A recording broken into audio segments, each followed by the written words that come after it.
Hey guys, welcome back to the channel. This is a story about what if Naruto has samurai bloodline in Konoha. Before I start, please support for more amazing content and do consider subscribing to my channel and share this video with your friends. This is written by ANIMEFAN29 and link in description and support writer. Let's start the video. Chapter 1 The Return. A blond man in his mid-20s, wearing a jounin uniform of Konohagakure no Sado, blue hooded 8 on his head, walked through a wide hallway that smelled of antiseptic, clearly identifying that the hallway was in a hospital. Over his uniform he wore a white cloak that had the kanji for yellow flash on the back and flames running along its bottom. This man was Namikaze Minato, Yondaime Hokage and hero of the Third Great Shinobi War, nicknamed Konoha's Yellow Flash for his famed Hiraishin technique. But, even though the Hiraishin made him virtually invincible on the battlefield of war, against the challenges he now faced, it was worthless. Minato caught glimpses of the first challenge each time he passed by a window, the sight of a giant fox with 9 massive tails being hard to miss. The Kyuubi no Kitsune, the most powerful of the 9 Bijuu, was for some reason attacking Konoha, and just about every technique Minato had was useless.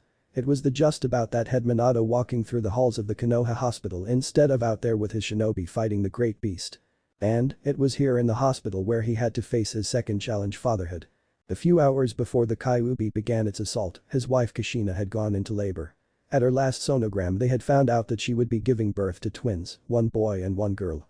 Several hours of labor and 1 nearly broken hand for Minato had led to the birth of the twins Namikaze Naruto and Namikaze Ayaka. These two represented the best hope for the survival of the village hidden in the leaves. Among the numerous jutsu Minato knew, there was only one that had a chance of defeating a demon. It had been a difficult decision to make, considering the price needed to pay to use it, but there was really no other choice. He had to use the Shiki Fuijin to seal the Kyuubi into one of his newborn children, at the cost of his own life. As he reached his wife's room, he found 2 men waiting for him outside it. The first was a man of moderate height who wore a set of long, primarily white robes. His head was bald and had a liver spot that showed his advancing age. Smoking on his pipe was the Sandaime Hokage Sarutobi. Next to him was tall man that stood several inches above 6 feet. His clothing, which consisted of simple green trousers and shirt with a red vest and clogs, were designed to help him blend into a crowd, no matter where he went, even with the few pieces of shinobi equipment he visibly wore. The 3 most distinguishing features about the man was his long spiky mane of white hair, the red marks that created teardrop trails down from his eye, and the large scroll he kept strapped to his back.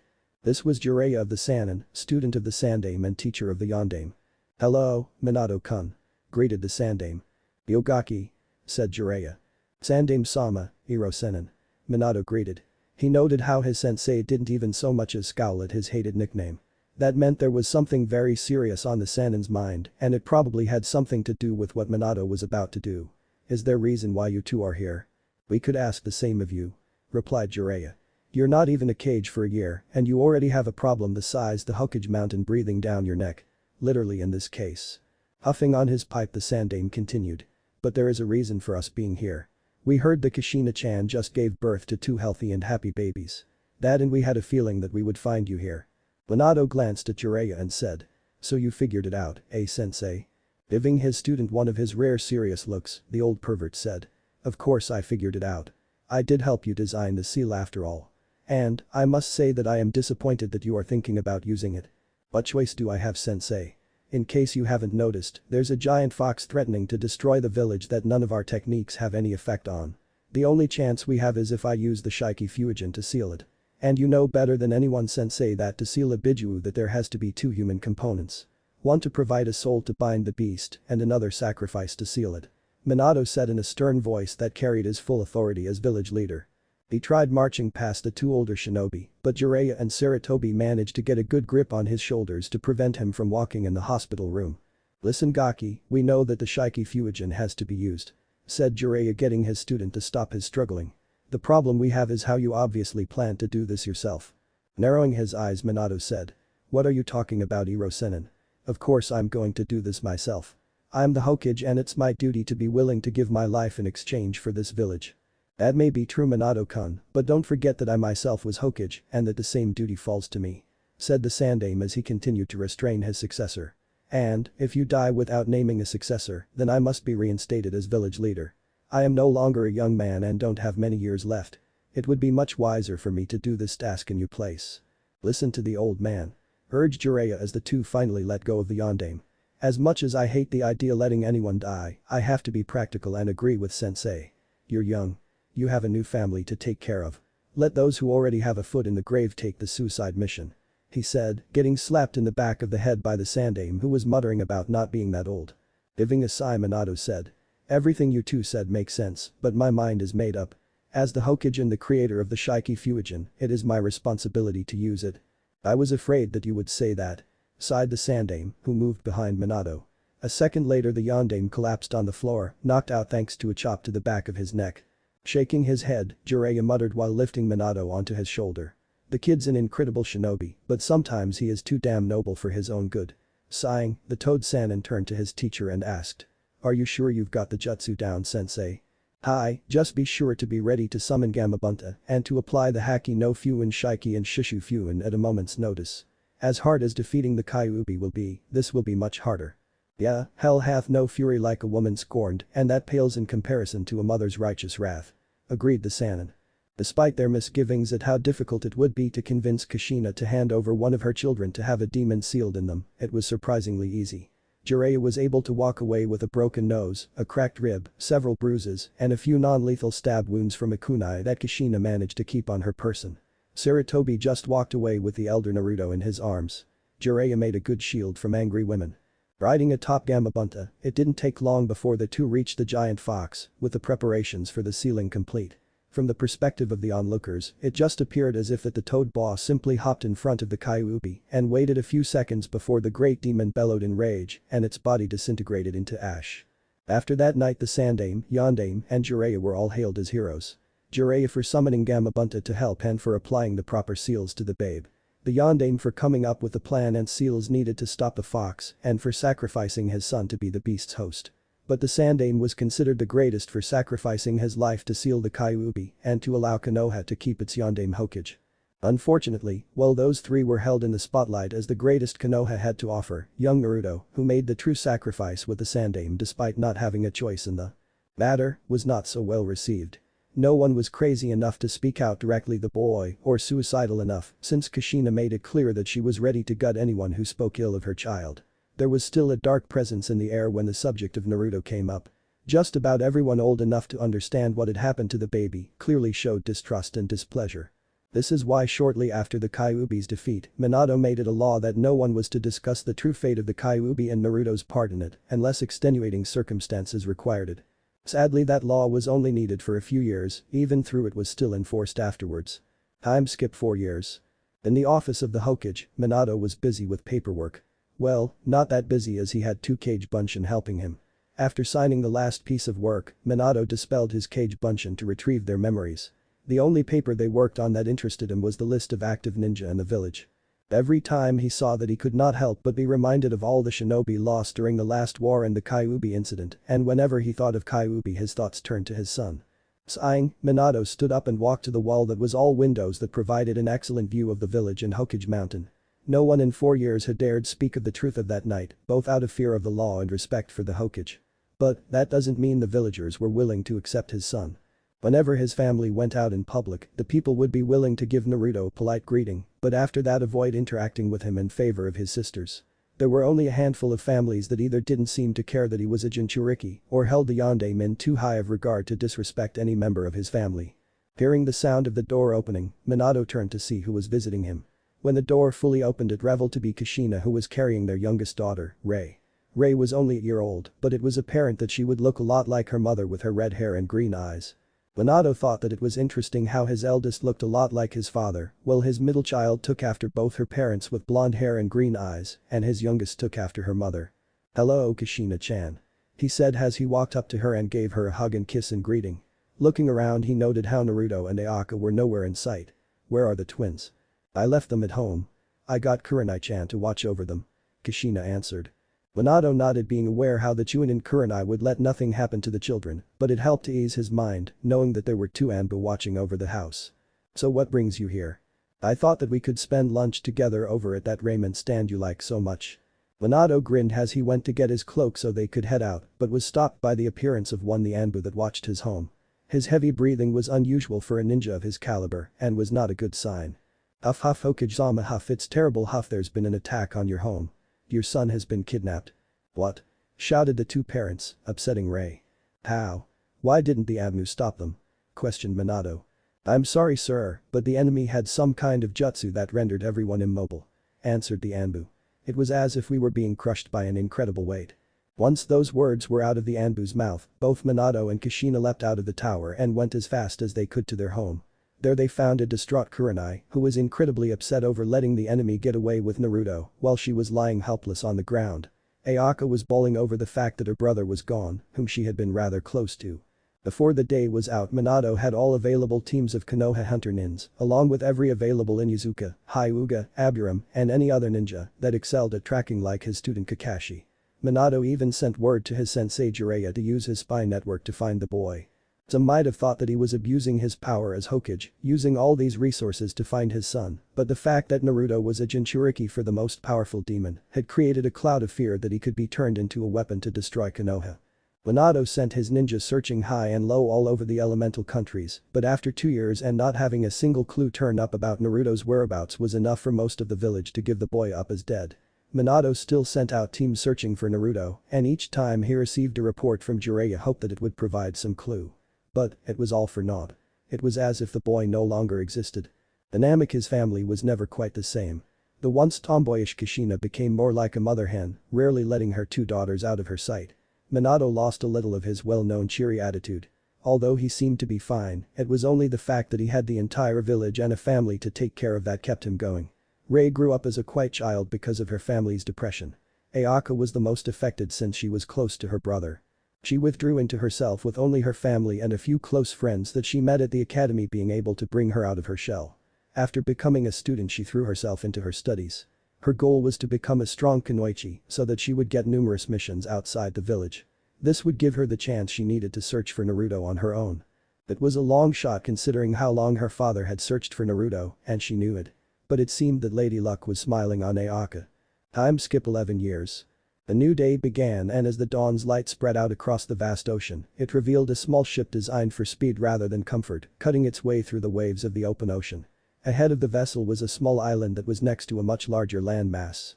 The ship's destination was the elemental countries, its point of origin, Japan. Upon the bow stood a figure whose entire body was enshrouded by the large cloak he wore, with a circular bamboo hat shading his head from view, except for his mouth and chin. He stood at a height of 5 feet 5 inches. In his left hand he held a sheathed nadachi, the blade of which was 5 shaku, 1 in length, with another half shaku for the hilt. At a first glance it seemed like an ordinary sword whose only unusual feature was its length, but if a person were to take a closer look at the hilt, they would find that the guard shined as if it had been made of silver. At the sound of footsteps behind him, the figure turned to see one of the sailors of the ship walking towards him. "Is that our destination?" asked the passenger to the sailor. The timbre of his voice indicated that while he was well out of childhood, he was far from fully grown. "Hi customer-san. The captain sent me to tell you that we will be making landfall in a few hours," answered the sailor. "That island is called the Land of Waves. It's small with few people on it. Overall there's really nothing there that would be of interest to anyone. We would have taken you straight to the mainland, but almost all of the trade routes around here are controlled by some local called Gato. It's costly enough to sail to these lands from Japan, but with that man forcing any vessels to pay a toll in these waters, it simply is not worth traveling any further than that island. Even then if someone wants to travel farther or trade they have to use one of his boats. It doesn't matter.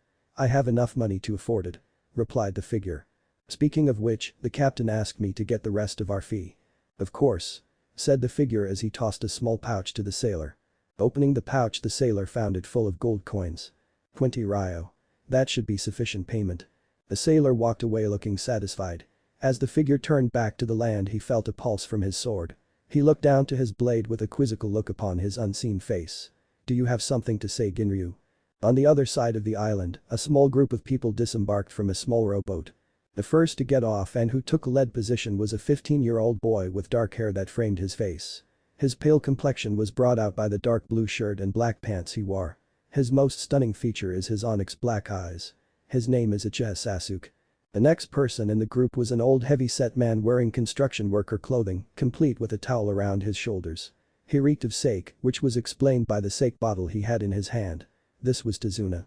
To his left walked a 15 girl with long pink hair, green eyes, and a red top with black biker shorts, covered by a white skirt that had pockets to carry supplies. Her name is Haruno Sakura. On the old man's right was another girl who had smooth shoulder-length blonde hair and green eyes like her companion. Her attire consisted of tan shorts and an orange kimono-style shirt over which she wore a long trench coat that went all the way to her heels. She is the eldest daughter of the Namikaze family, Ayaka. Taking up the rear of the group was a tall 29-year-old man with spiky silver hair. He wore a blue shinobi shirt and pants with a jounin vest. His face was impossible to see as it was covered by a face mask. He is the well-known jounin Hada Kakashi. Everyone save the old man were wearing konoha hidates on their foreheads, the one on the man being tilted to cover the left side of his face. This was Konoha's Genin Team 7 out on their first C-ranked mission, escorting Tazuna the bridge builder and protect him from bandits. However, with the appearance of two C-ranked missing nins that went by the name of the Demon Brothers. After being attacked by the Chunin, Kakashi interrogated their client and found that the Land of Waves was in a dire situation. A wealthy businessman by the name of Gato had used his money to buy up and gain control of all the shipping and fishing companies in the small country, effectively controlling all income coming into and out of the country. The poverty-stricken people had in their desperation had spent what money they had left to get a bridge built that would allow trade not controlled by Gato back into the country. While Tazuna was out of the country, Gato had set a price on his head, knowing that without Tazuna the bridge could not be completed. That was why he requested help from Konoha, and the only reason he said it was a C-ranked mission was because that was all he could afford to pay. Kakashi had presented the question to his team about whether they should continue, making sure they were aware that the appearance of enemy Chunin made the mission be ranked and that there was a good chance of encountering a jounin which would up the mission to A-ranked. Ayaka had immediately said yes to continuing. Sasuke grunted his affirmative to the mission. Sakura was hesitant for a few seconds, but she too eventually agreed to continue. Everything was quiet as the group continued on the path towards Tazuna's home. Or it was until Ayaka threw a kunai at a bunch of bushes. Sasuke moved over to the bush and parted it, revealing a dead white rabbit pinned to a tree. "You must be getting nervous if you're jumpy enough to start attacking rabbits, Ayaka," he commented with a small smirk. "I thought I heard something," the blonde girl retorted. "Yeah, the rabbit." While his students were bickering, Kakashi noted something odd about the rabbit. "That's a snow hare. Their fur changes color with the seasons, yet it's summer and the fur's white. That can't happen in the wild. Which means get down," he shouted while grabbing the client and throwing him to the ground while the genin ducked. What they were ducking from became apparent as a buzzing sound was heard. A second later, a large spinning zanbato zoomed over their heads at a level that would have cut off their heads. Had they not ducked? After flying above them, the giant sword dug itself deep into one of the trees in the forest around them, where a man appeared on the hilt. "The missing nin Mamachi's Abusa from Kurigakure no Sato," said Kakashi. "Everyone stay back, this guy is on a completely level from the last two."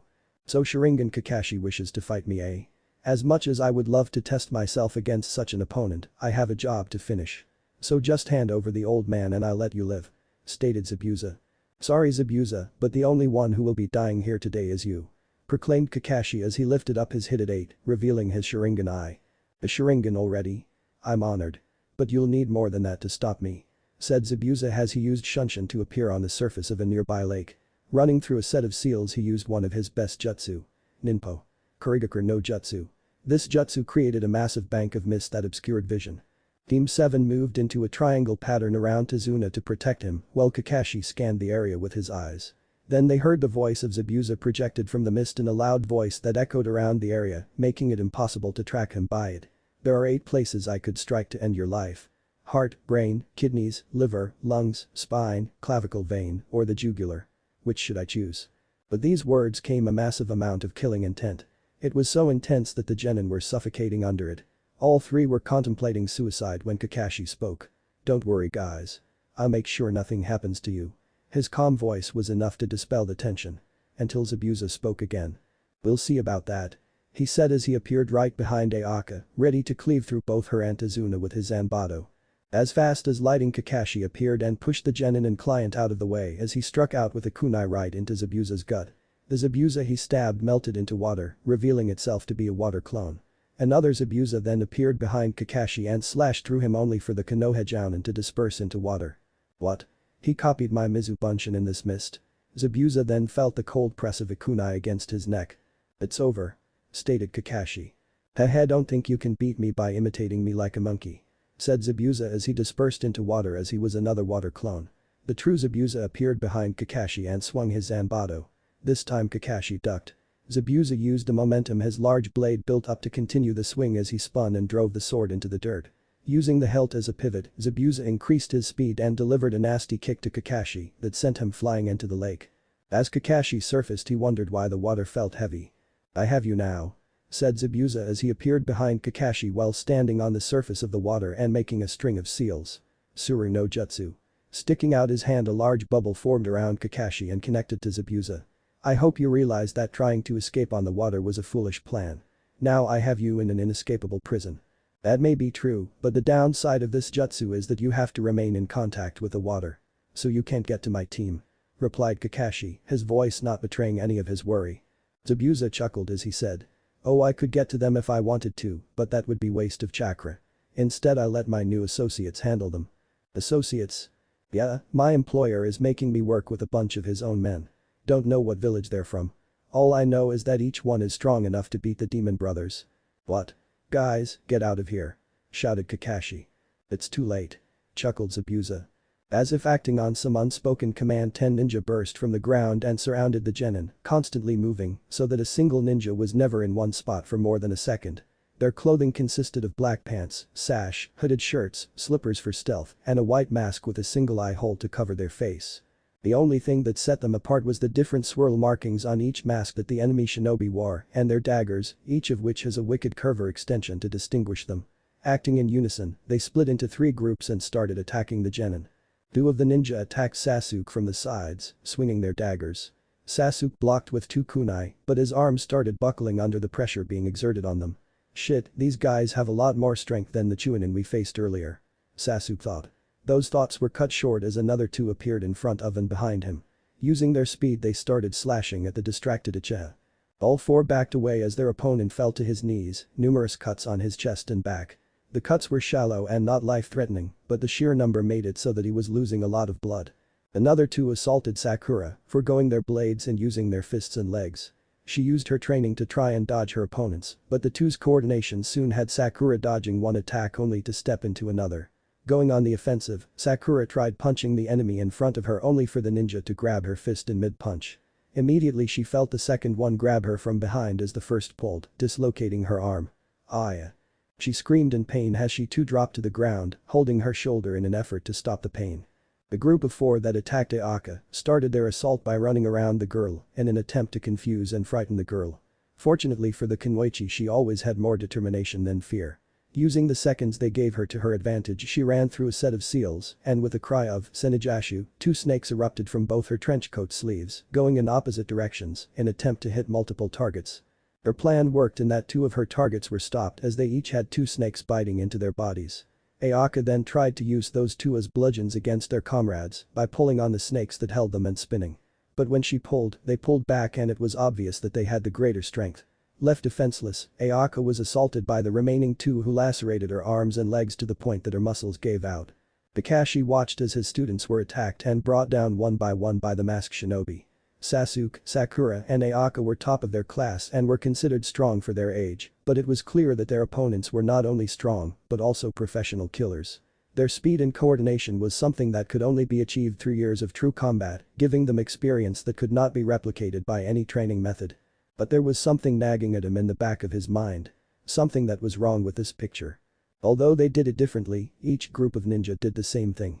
First they would find a way to immobilize their target and then they would render injuries that would force the genin to stop fighting. Why did they do that?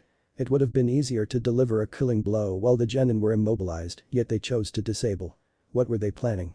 Kakashi's questions were unknowingly answered by his captor. "What are those imbeciles doing? We're on a job. This is no time for their dumb test." Kakashi had a feeling that pass or fail, he would not like the results of this test. Back on land, Tazuna had backed himself into a tree waiting to be killed. Yet the attack never came. Instead, the masked ninja were gathered around their fallen foes, seemingly examining them. Eventually one that was slightly larger than the others stepped before Ayaka and said in a guttural voice. "This one has shown the skill to create snakes. She is useful. We'll take her back to the masters. Kill the others." At his command, several of the masked ninja moved toward Sasuke and Sakura, readying their weapons. As they did this, their leader pulled out a smaller dagger that when unsheathed dropped a bit of green liquid on the ground. Clearly some kind of poison to knock Ayaka out. Closing her eyes, Ayaka expected 2 things to happen. One was to hear the cries of her teammates as their lives were ended. The second was to feel a sharp stab of pain as the blade plunged into her skin. She felt a deep sense of disappointment and disgust with herself. She had trained for so many years in the hopes of getting as many missions outside of Konoha as she could get, in the hopes of finding her missing brother. Yet here on her very first mission, she gets her ass handed to her, and now her life was essentially over, even if she didn't get killed. Even with her eyes closed she could feel the enemy ninja draw closer, poised to strike her. Ayaka mentally started crying out for someone to help her. As if someone on a higher plane answered, she heard a thud, indicating that something heavy hit the ground. Peeking open an eye, she saw something that caused her eyes to widen in shock. The leader of the masked ninja was lying on the ground before her, only there was something drastically different about him. It was the fact that everything below his waist was no longer attached to his torso. Looking up she found an imposing figure standing over the body and herself. The figure wore a bamboo hat that hid his face except for his mouth and chin. The cloak he wore was parted and revealed the dark blue samurai robes he wore that had a sheath tucked into a golden belt that looked to be made of fur. His feet were adorned with simple woven sandals. Upon the left breast of his robe, right above his heart was a pentagram with 9 markings that looked like tails surrounding it. In his right hand was a nadachi that had the blood of the deceased ninja running down it. Yet despite the blood the sword possessed a luster that was comparable only to the purest of silver. There was something about this sword wielder that felt familiar to Ayaka. Sakura herself was so shocked and focused at what she had seen that the pain in her shoulder could no longer be felt. "Sasuke-kun," she said in a somewhat hushed voice, "did you see that?" Sasuke grunted an affirmative even though he was having a hard time trying to wrap his mind around what he saw. Somehow this swordsman had just appeared amongst the enemy ninja and sliced clean through the one about to poison Ayaka. It all happened so fast that Sasuke was almost certain that it had been an illusion. "So," said the figure, drawing everyone's attention, "the Mibu are active in this land. Guess that means I'll be staying a while. Now how many are there?" He said while turning and counting the remaining ninja that surrounded him because of the position he took to kill the leader. 9 left. That's good. A feral grin spread across what was visible of his face, elongated canines poking out from under the lip. "I missed my morning workout and need a little exercise to wake up." The figure lifted his hand and tossed aside his hat. "Exercise? Is this guy nuts?" thought Sasuke. He may have taken one of them down, but he had the element of surprise. Now he's right in the middle of their formation. He's as good as dead. Then Sasuke saw the figure's face and gasped along with the rest of the Konoha shinobi. Standing before them was a carbon copy of their Yondaime Hokage. There were a few differences that separated the two. The figure before them had the same spiky blonde hair of Minato that completely covered his ears and was tied into a small tail in the back. His eyes were a cerulean blue, but they had an animalistic slit for the pupil that was similar to a cat or fox. But unlike Minato whose eyes became shards of ice at the prospect of battle, the figure's eyes seemed to burn with a fire that was eager for it. But it was his cheeks that drew Ayaka's eyes. Adorning each of his cheeks were 3 horizontal birthmarks that looked like scars. Almost in a trance Ayaka muttered a word that caused her teammates and sensei's eyes to go wide. "Nai-san." The masked ninja moved to take care of this new threat. Running around their new target they attacked with their high coordination. 3 of the ninja took the first charge from the swordsman's front. A single quick slash was enough to rip open the bellies of 2, their intestinal organs all minced up and falling out with waves of blood. The third was luckier as his death was quicker since his head had been removed from his shoulders. Continuing the movement of his long sword the figure moved the blade so it stuck out behind him on his left, stabbing the ninja that had been trying to sneak behind him while he was distracted from the front. Freeing his sword from its new fleshy sheath, the Yondaime lookalike stepped forward to attack. One swing of his nadachi vertically cleaved one ninja in 2. Another sliced off the top part of one's head. A thrust was used to stab and rip out another's heart. The 4th ninja had his left arm and leg cut off, along with a substantial portion of his lung, heart and liver. The last of the enemy ninja attempted a desperate charge trying to kill the swordsman, but he met with no luck as he was cut in half like his leader. The whole battle had lasted but a few seconds from start to finish. Everyone left alive was astonished at what they had seen or hadn't seen, as some of it had happened at a speed that could only be tracked by Kakashi's Sharingan. Eventually the blonde swordsman lowered his sword, flicking it clean of blood. He turned his gaze to the surrounding forest, his grin gone and his eyes icy cold. "That little bit of exercise woke me up, but now I want a challenge. Since no brows is busy keeping the other stuck, guess I'll just have to kill the one in the forest." The swordsman took 2 steps before lifting his blade with both hands and blocked the descending Kubikiri Haucho. The swordsman turned his head to look at the demon of the mist, who was doing his best to crush the blonde under his cleaver. Feral grin returned. "Oh, it seems no brows wants to fight first. And, he's a swordsman too. This should be fun." Throwing Zabuza off, the two began a dance of blades. Kakashi raised himself out of the water. Zabuza had taken off so suddenly that he fell in when the water prison dissolved. Looking out on the shore, he was almost not surprised at what he was seeing, almost. Zabuza and the swordsman battle was currently tied, but that was because the swordsman had made no move beyond defense. Every swing, thrust and slash Zabuza made with his giant was parried and countered by the swordsman's much smaller Nadachi. What was more, Zabuza was also throwing in punches and kicks in an attempt to throw the other off balance from the sudden style changes, but the swordsman merely dodged those and blocked the next sword strike. Overall, it appeared that the blonde was merely toying with the jounin. If that's you, Naruto, then what have you gone through? The copy nin thought. Zabuza swung down with all his might, bringing his full strength, backed by his sword's weight, down upon his young foe. Yet once again the annoying brat brought up his Nadachi and held back Kubikiri Haucho as if it was a stick. And through their whole fight, not once has the brat's grin wavered. Zabuza was throwing everything he had and the blonde was treating it like a game. A game where he killed the losers. As the blonde pushed Zabuza off, he spoke up again. Well, no brows, this has been fun, but I'm afraid that you're starting to bore me. You have great with your sword, which is saying something since it's a Zanbato. And you are the first to have the strength to put those skills to good use. But your moves are getting repetitive and you lack the speed to get past my guard. So unless you have something new, I'm going to finish this. You want to something new, eh? Then how about this? As the words left Zabuza's mouth, 3 water clones that he had made during the fight appeared behind the swordsman, each ready to strike. It was over in a second. One moment the clones were swinging their swords. The next, each had burst back into the element that created them. Putting the blade of his Nadachi to rest on his shoulder, his grin turned to a scowl, the swordsman said. That little duplication trick won't work. If that's all you have, then it's time to finish this. Jumping to the edge of the lake, Zabuza ran through a long series of 42 seals. If you didn't like that, then try this. Suiton. Suryuiten no Jutsu. He cried as he ended the seals on bird. Immediately a large mass of water rose up and formed into a dragon that shot at the swordsman at tremendous speed. Virile grin returning once more, the swordsman could feel his excitement rise at seeing such an interesting technique. Now that's more like it. I think it's time to show you what I can really do. Lifting his sword high into the air, the swordsman called out his technique. Mumyo Jin Ryu Satsujin Ken Mizuchi. As he swung his blade, everyone could feel the harsh cold wind that came off it. The wind passed around the water dragon and headed straight to Zabuza. Zabuza felt the wind that moved faster than his dragon fly towards him and his hackles rose, instinct telling him to avoid it at all costs.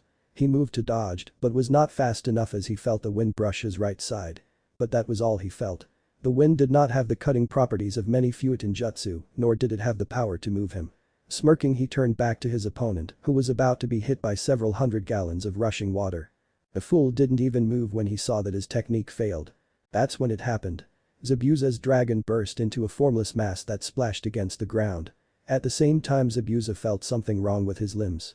Then both his right arm and leg exploded in blood. The limbs were still intact, but the skin had been lacerated, his muscles were shredded, and his ligaments were cut. Ah! Screamed the feared jounin as he collapsed into a tree on his left. Unable to support his own weight, he slid to the ground. A shadow fell across him, and he looked up to see the swordsman, Nadachi, resting against his shoulder, staring at him with an expressionless face. Are you going to finish me off? Zabuza managed to gasp through the pain. The swordsman shook his head and said. If I wanted you dead, you would be dead. I'll finish you later. Right now I need some information. And what makes you think I have this information? Asked Zabuza as he raised an eyebrow. Those ninja I killed earlier, they were Mibu soldiers. What are they doing here? Well, I don't know anything about these Mibu you're talking about. But those ninja you killed were hired by my employer for the same job as me. To kill the old man over there. Zabuza answered, pointing to Tazuna with his left hand.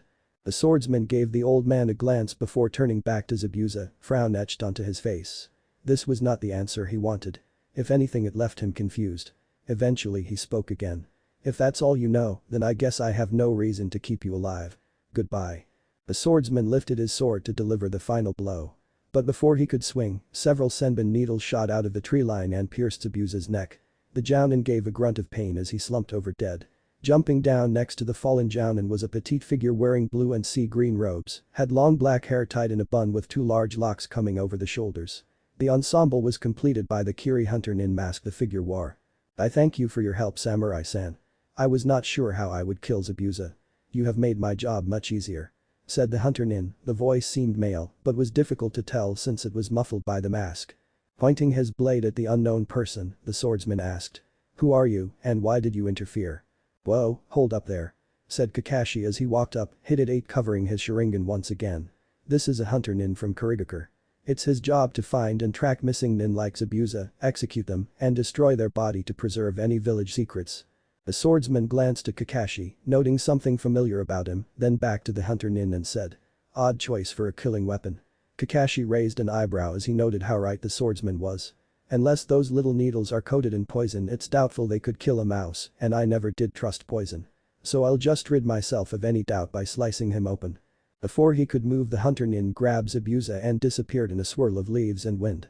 "Damn," said the swordsman as he watched his prey disappear. He turned around and noted how the man with silver hair was eyeing him.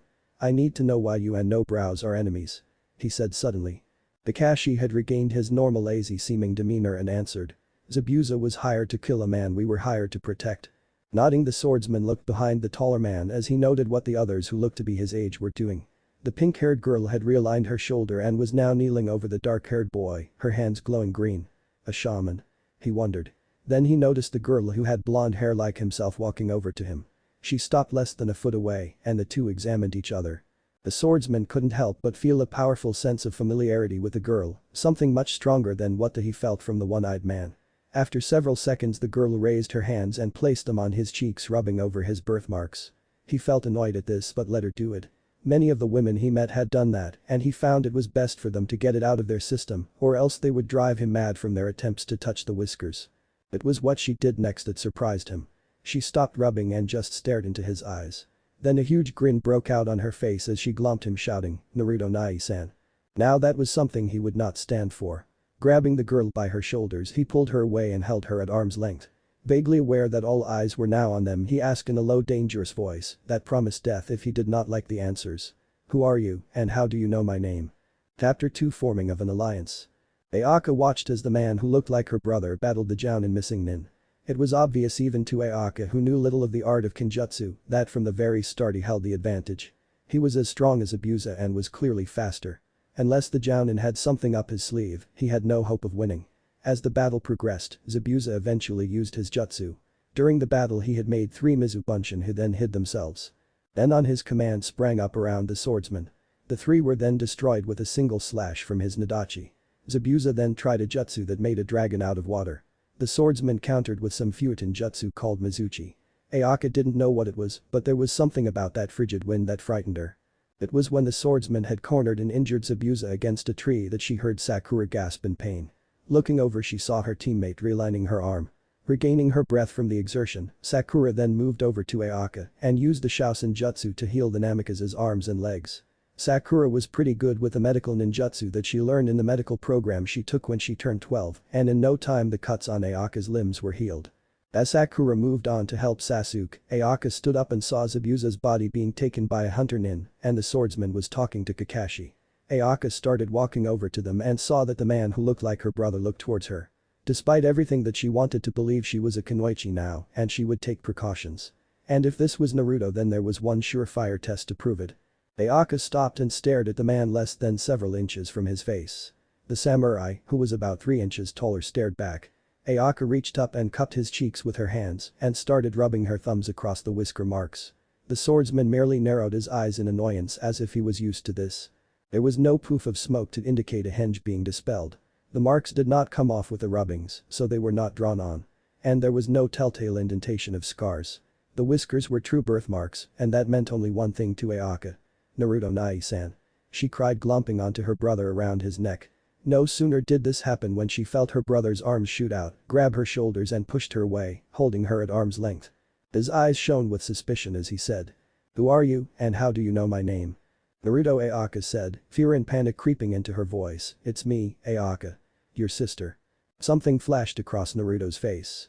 Whether it was rage, elation, or depression, no one knew, as only Ayaka had gotten a glimpse of it, and it had been too quick for her to interpret it. Naruto released his grip on her shoulders. "HMPH, I don't know any Ayaka, and I don't have a sister.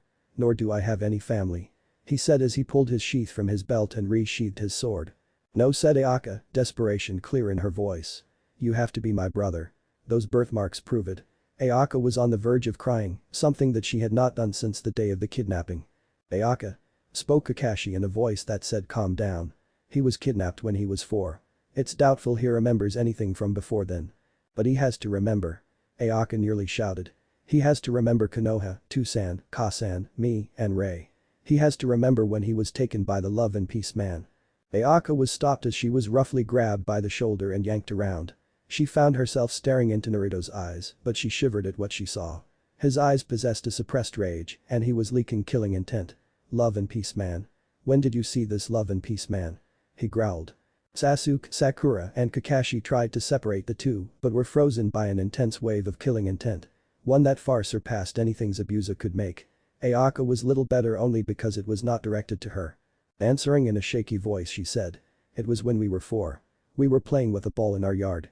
I threw the ball next to the woods by our house and you went to get it. That's when he showed up. He wore a shirt, vest, sunglasses, pants that had a flower prints on it, and smoking a pipe. He said that he was there to take you to his clan.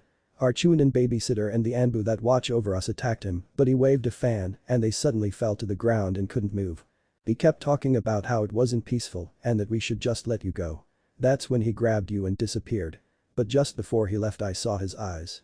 Those narrow eyes that look like a demon's have haunted my dreams for years. The tightness in her chest lifted as the swordsman's killing intent lessened. But it was still there simmering beneath the surface, ready to boil over in eruption. Naruto's face was emotionless, but his eyes still contained their rage. No, the rage they contained had increased. For a moment Ayaka could have sworn that they shone red with anger. Jinmei.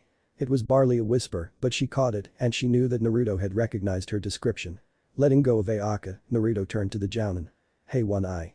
The people after the old man's life, will they try again or was this their only chance? And will he use the same men? Blinking at the odd question Kakashi said. Gato will most certainly try again and will keep trying until Tazuna finishes his bridge or is dead. As for whether he will use the same men depends. Since that hunter Nin refused to let you damage Zabuza's body, then we can assume he is a fake and was helping Zabuza. If Zabuza can heal in enough time then he will certainly come after us. But considering what you did to him that's a pretty big if. And I have never seen shinobi with uniforms like that before, he said, gesturing towards the bodies of the ninja Naruto had killed, so I would assume that they are working exclusively for Gato. Naruto quirked an eyebrow at the name as it was the same that he heard earlier. It had proven to be a piece to the puzzle he was trying to solve. But he needed more. Well then One Eye, it looks like you have another companion for now. He said, not noticing the look of elation on Ayaka's face or the suspicious looks given him by Sasuke and Sakura. They saw the way Naruto fought and were impressed, but just because he saved them now didn't mean he was on their side. Naruto turned towards his sister and said. Ayaka was it? I can honestly say that I have no memory of you or anyone else from this land. But your story has convinced me that we might be related and bears checking out. However the moment our goals diverge so will our paths. But for now I will be accompanying you. Hold it. Shouted Tazuna to Naruto. If you're coming with us then don't expect to stay in my house. With the money I spent to hire these ninja, I barely have enough to feed 4 extra mouths. There's no way I can afford to feed a 5th. In response Naruto dug a hand into his shirt and rummaged around a bit. Finding what he was looking for Naruto brought it out and threw it at the old bridge builder's feet. 10 silver mon, 1. That should be sufficient payment for a few days. Tazuna picked up the bag and took out a coin to examine almost unbelievingly, wondering who the hell still used silver as currency. But they were real and would be more than pay for the young man's room and board for a while. If that's settled then let's go. Hold it Naruto. Said Kakashi. We should take care of these bodies and learn what we can before their comrades come to dispose of them. He said pointing to the fallen Mibu. Sparing the silver-haired man a glance Naruto said. There won't be anyone coming for those bodies. There are merely Mibu foot soldiers and there's nothing to learn from them. Even so it is standard procedure, so humor me. Said Kakashi as he bent down and took off the mask of one dead ninja. Upon seeing the face he couldn't help but exclaim, what the heck? The genin and Tazuna came over and gasped, Tazuna almost throwing up. The ninja had pale gray skin, long fangs, and a third eye right in the middle of his forehead. Sasuke moved over to another and removed his mask. Instead of an eye and gray skin, this one had scaly skin and ears that were as long and pointed as an elf's. Team 7 and moved from corpse to corpse removing the mask and examining the features. Every shinobi had some form of oddity with scales, spare eyes, fangs, and pointed ears being the most common among them. What are they? Wondered Sakura aloud. It's like I said. They are the foot soldiers of the Mibu. Soldiers created by the Mibu to serve the Mibu and eventually die for the Mibu. Answered Naruto who still stood waiting for the others. They number in the tens of thousands and each one loyally serves their masters. Although whether it is out of fear or respect I have no clue. he said as he picked up his hat and put it back on his head. Sighing, Kakashi stood up and looked to the client. "Tazuna, we could all use a rest. It would be best if you took us to your house now." Nodding, the bridge builder started walking away with the ninja and samurai following.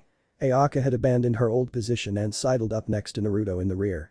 She periodically glanced at her brother's face trying to get a read on him, but each time his face showed no trace of emotion. Inside, however, Naruto's thoughts swirled with memories from the past. Specifically something that was told to him when he was much younger by the one he trusted most. "You were brought to the Mibu by Chinmei. That's all I can tell you." Deep in the forest, the hunter nin placed the limp body of Mamachi's abuser next to a tree. The hunter nin then unrolled a set of tools that were commonly used amongst medics. Grabbing a pair of scissors, the hunter nin reached out to cut the cloth that covered the jounin's face. However, before he could touch them, Zabuza's hand shot out and grabbed the hunter's wrist. "I'll take care of it," he said as he grabbed the needles and yanked them out. "You know you shouldn't be so rough or else you could really die," said the hunter nin. "And you have the finesse of a butcher. And why are you still wearing that mask?" "Sorry Zabuza-sama, but it holds such fond memories," replied, removing the mask to reveal the face of a beautiful woman about 17 years old. Making a few hand seals, her hand started glowing green with medical chakra and started healing the major damage done by the Futon jutsu. "So Haku, how long before I can go and kill those Konoha fools?" Zabuza asked as the pain in his arm and leg receded. "Well, with my medical jutsu I can have your limbs fully healed in a few days. With the proper mixture of herbs and acupuncture, they should be fully usable in about a week's time. But that is being optimistic, and as a medic, I would suggest you take a few extra days." "No, as soon as I can fight I'm going to finish the job and beat that samurai," Zabuza said with conviction. "I think I should be the one to fight him," said Haku. "It is clear that he is the better swordsman and his techniques are very powerful." "And what about Kakashi and his Sharingan?" she asked. "That will be easy. The weakness of all ocular jutsu like the Sharingan is that it relies on sight. And you know that I don't need to see to kill," he replied with a sinister chuckle. "And as for the samurai, he will soon learn why the 7 shinobi swordsmen are considered the strongest kenjutsu users. There are few outside of Kurigakure that can fight in the mist like we can." The group of 4 shinobi, 1 bridge builder and 1 samurai had walked for about half an hour when they finally came upon a house. It was a decent-sized house that could accommodate a decent-sized family. "Here we are," exclaimed Tazuna. "This is my super home, where my super family lives." "Very nice, Tazuna-san," commented Kakashi as he looked up from his copy of Icha Icha Paradise. "Alright team, for the rest of the day I want you guys to rest. I know Sakura is good with medical jutsu, but better safe than sorry. We will train in the morning for the upcoming confrontations," he said as they entered the house. On the inside, Tazuna immediately shouted out, "Oh Tsunami. I'm back." This call was answered by a rather pretty woman in her late 20s in the clothes of a housewife who ran out of the kitchen into the living room. Heading straight for the old man, she enveloped him in a hug as she said, "Father. I was so worried about you. I was afraid that Gato's thugs would have gotten to you." Tazuna chuckled as he said, "Not to worry, daughter. These are the ninja I hired from Konoha for protection. And this is the super samurai who saved all our hides from Gatu's men," he said proudly as he presented his companions. Tsunami turned to Naruto and bowed deeply and said, "Arigato for saving my father." Naruto for his part acted odd. At least that's how it seemed to the ninja from Konoha. He just stared at the woman for a few seconds, his gaze neither angry nor happy but surprised. Then he quickly muttered a soft, "It was nothing," before he walked over to the nearest corner and sat against the wall with his sword resting in his arms. With the hat covering his eyes, one would assume that he had been sleeping. Tazuna shook his head as he tried explaining the behavior to his confused daughter. "Naruto isn't exactly the most sociable of people. Actually, that was the friendliest I have seen him act yet. So far the nicest he's been is when he gave me this silver to pay for room and board here," he said as he held up the bag of coins he was given earlier. "Father, how could accept payment from the man who saved your life?" asked Tsunami as she snatched the bag away. "We can't keep it and I'll return it." But what about our finances? We're on a tight budget as it is," sputtered Tazuna in protest as he watched the kami send money fly away. "We'll just have to make do," replied his daughter as she held out her hand to the samurai. "Here's your money. My family and I can't in good conscience accept this money after you saved my father's life." "Keep it," said Naruto, not bothering to move anything but his mouth. "It's just some mon. I have plenty more of that from all the bounties I've turned in." That was all Tazuna needed to hear as he rescued his money from his noble daughter. Kakashi's one visible eyebrow rose at what Naruto said. "He does bounty hunting. Guess that's one more thing to add to the report. Speaking of which." Kakashi whipped out a scroll and started writing as fast as he could onto the paper. "What are you doing, sensei?" asked Sakura. Considering the situation, I felt that it would be best if I sent word to Konoha about recent events. He said as he finished up. Now to get some info. Walking over to Naruto, Kakashi sat backwards in a chair. Arms folded over the backrest and just stared at the adolescent for several seconds before speaking. So Naruto, would you mind telling us what country you live in? Naruto sat in silence for a while and it looked like he wouldn't answer before he said in an almost mumble, Japan. Sakura, being the bookworm that she is, was the first aside from Kakashi to recognize the name. Japan. But that country is an island nation east of the Asian mainland. Interaction between it and the elemental nations is almost non-existent. You're right, Sakura, said Kakashi, but it is the country that we share a lot of culture with. And it explains why we never found Naruto.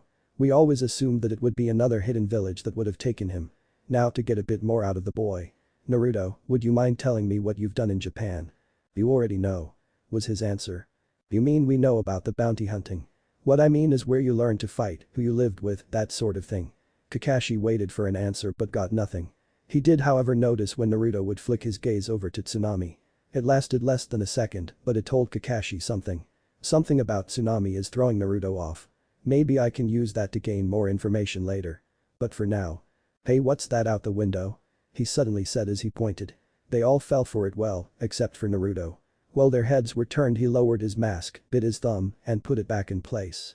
I don't see anything, said Ayaka as they turned away from the window. Really? Guess it ran away. Kakashi said in his lazy voice before he did several hand seals. Placing his bit hand on the floor, he said, Kuchiyus no jutsu.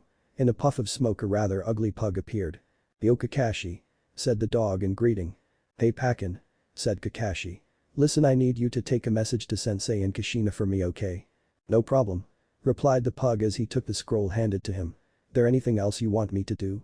He asked despite having the scroll in his mouth. Yes, when you deliver it, tell them that we found him, well, more like he found us. Akin's eyes widened and he looked around, quickly spotting the blonde swordsman. Naruto himself was paying attention to this and appeared a little interested in the summoned dog. Said dog sniffed the air, taking in all the scents.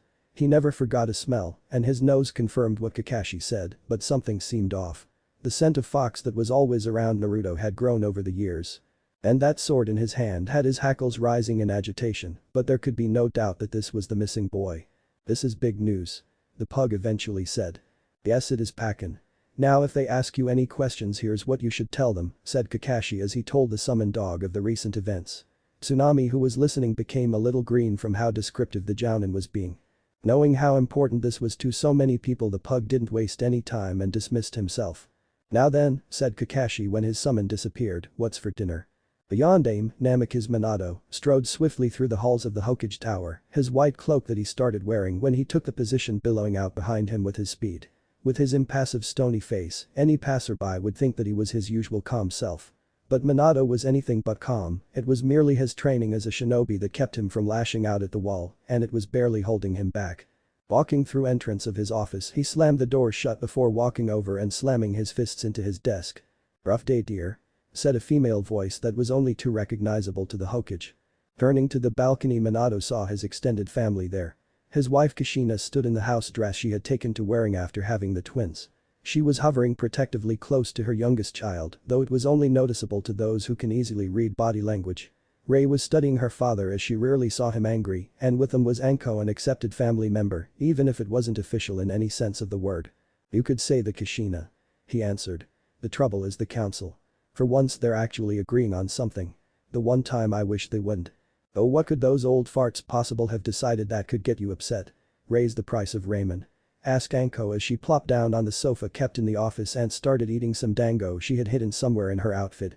Minato decided that the less he tried to figure out where Anko hid things, the better. They decided that the search for Naruto is officially over and that Konoha won't spend any more official resources to try and find him. That statement caused Anko to start choking on her food. Fortunately, Rei moved in to save her surrogate big sister. Kushina had a slightly different reaction. What? How can they decide to do that? They don't have the authority to make such a decision. She shouted, as well as a number of expletives that she would normally cause her to beat someone if they used them in the presence of her children.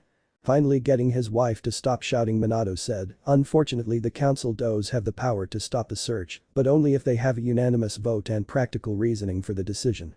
And they had both. They decided that after 11 years Naruto had to be dead and that it would be foolish to keep spending money and time to look for him. This was a day we both knew was coming Kushina, and this is why Ayaka wanted to become a kunoichi. Kushina grumbled about she still wasn't happy about that. Minato knew that after Naruto disappeared, Kushina became extremely protective of Ayaka and Rei and almost forbid them from going to the academy. But she knew if she hadn't, then Anko and Minato would have just tutored them in secret and they would simply become ninja in secret. It was only the fact that Ayaka was determined to become the one to find Naruto and that Rei was interested in joining the medical corps, neither of which required frontline fighting, that she eventually relented and allowed to go to the academy. By the way, continued Minato, what are you three doing here? Kakashi promised me he would report as soon as they got the client home and he figured it would be today considering the distance. Answered Kushina. I'm interested in how the Gaki is doing on her first mission. Said Anko as she sipped some red bean soup she had pulled out of thin air. I would also like to know how Nichan is doing away from home for the first time. Calmly stated Rei in her quiet voice. Listen, I know Ayaka being on her first C-rank mission has you three worried, but you really have to let it go. In the future she will be doing far more dangerous missions and she can't have any of you holding her hand. Hey. I'm not holding her hand. In fact, I'm hoping she gets her first kill on this trip. Stated Anko indignantly. Kushina was about to say that was one of the last things she wanted when she felt the special summoning tattoo she had Minato designed warm up, indicating one of the tracking dogs wanted to be summoned. Rolling up her sleeve she bit her thumb and wiped the blood along a spiral-shaped tattoo with a paw print in the center. Kuchius no jutsu. She said and a puff of smoke appeared on Minato's desk. Yo. Greeted the pug that had been summoned after he dropped a scroll from his mouth. No sooner did he greet them than Kushina was on him like a pack of fleas. Hakken. Did you see Ayaka? Is she alright? Is she hurt? Is she ill? Calm down, Kushina. Ayaka looked a little tired when I saw her, but other than that she was happier than I had ever seen her. Answered the summoned dog. Odd, mused Minato, I never would have figured that completing a C rank would make Ayaka happy. Satisfied yes, happy no. The mission's not over yet and it's no longer a C rank. Said Pakken. If anything it's now an A ranked mission. Wait a minute. Interrupted Kushina, practically crushing the dog as she bore down on him. What do you mean A ranked? What happened? And why is she happy? Kushina, Minato, you might want to sit down for this. Said Pakken and waited for the two to comply before continuing. The reason Ayaka is happy is because they found him. They found Naruto. That blast of noise that met his ears made the pug temporarily deaf. Kushina, Anko, and Minato had jumped up and started dancing while singing praises to Kami. Rei remained composed, but even she couldn't help but smile at her family's happiness. She couldn't remember her brother, but she did know that her family had changed after he disappeared. Eventually calming down, Kushina moved over and picked up the dog while petting him. You're such a good dog for telling us, Pakken. You have to tell us everything you know. How did Kakashi and his team find Naruto? Maybe I should have said that it was Naruto who found them. Said the pug. Kushina, put me down and I'll tell you what I know. Kushina quickly complied, eager to hear the tale. Now I should start by saying that Tazuna lied when he said he was only worried about bandits. There's actually a rich businessman by the name of Gato who has a bounty on his head. And that bounty attracted Mamachi Zabuza and a team of unknown ninja. Zabuza? He's an A-ranked missing nin from Kurigakure. Exclaimed Minato. Pakken, please tell me that Naruto wasn't working for him. No, came the reply that eased a lot of tension. It was Naruto that saved them. What? Now that I can't believe. Proclaimed Anko. How could some 15-year-old Gaki beat up not only one of the most dangerous men in the world but his team? Simple, said Pakken. He killed them. That stopped everyone in the room. Killed them? Questioned Kushina somewhat hesitantly. In a hidden village, killing was something you got used to. Minato himself had killed well over 100 enemies in his life. But there were limits to how much you can do from skill, and this was stretching it. Killing she could accept, but the dog had to exaggerating.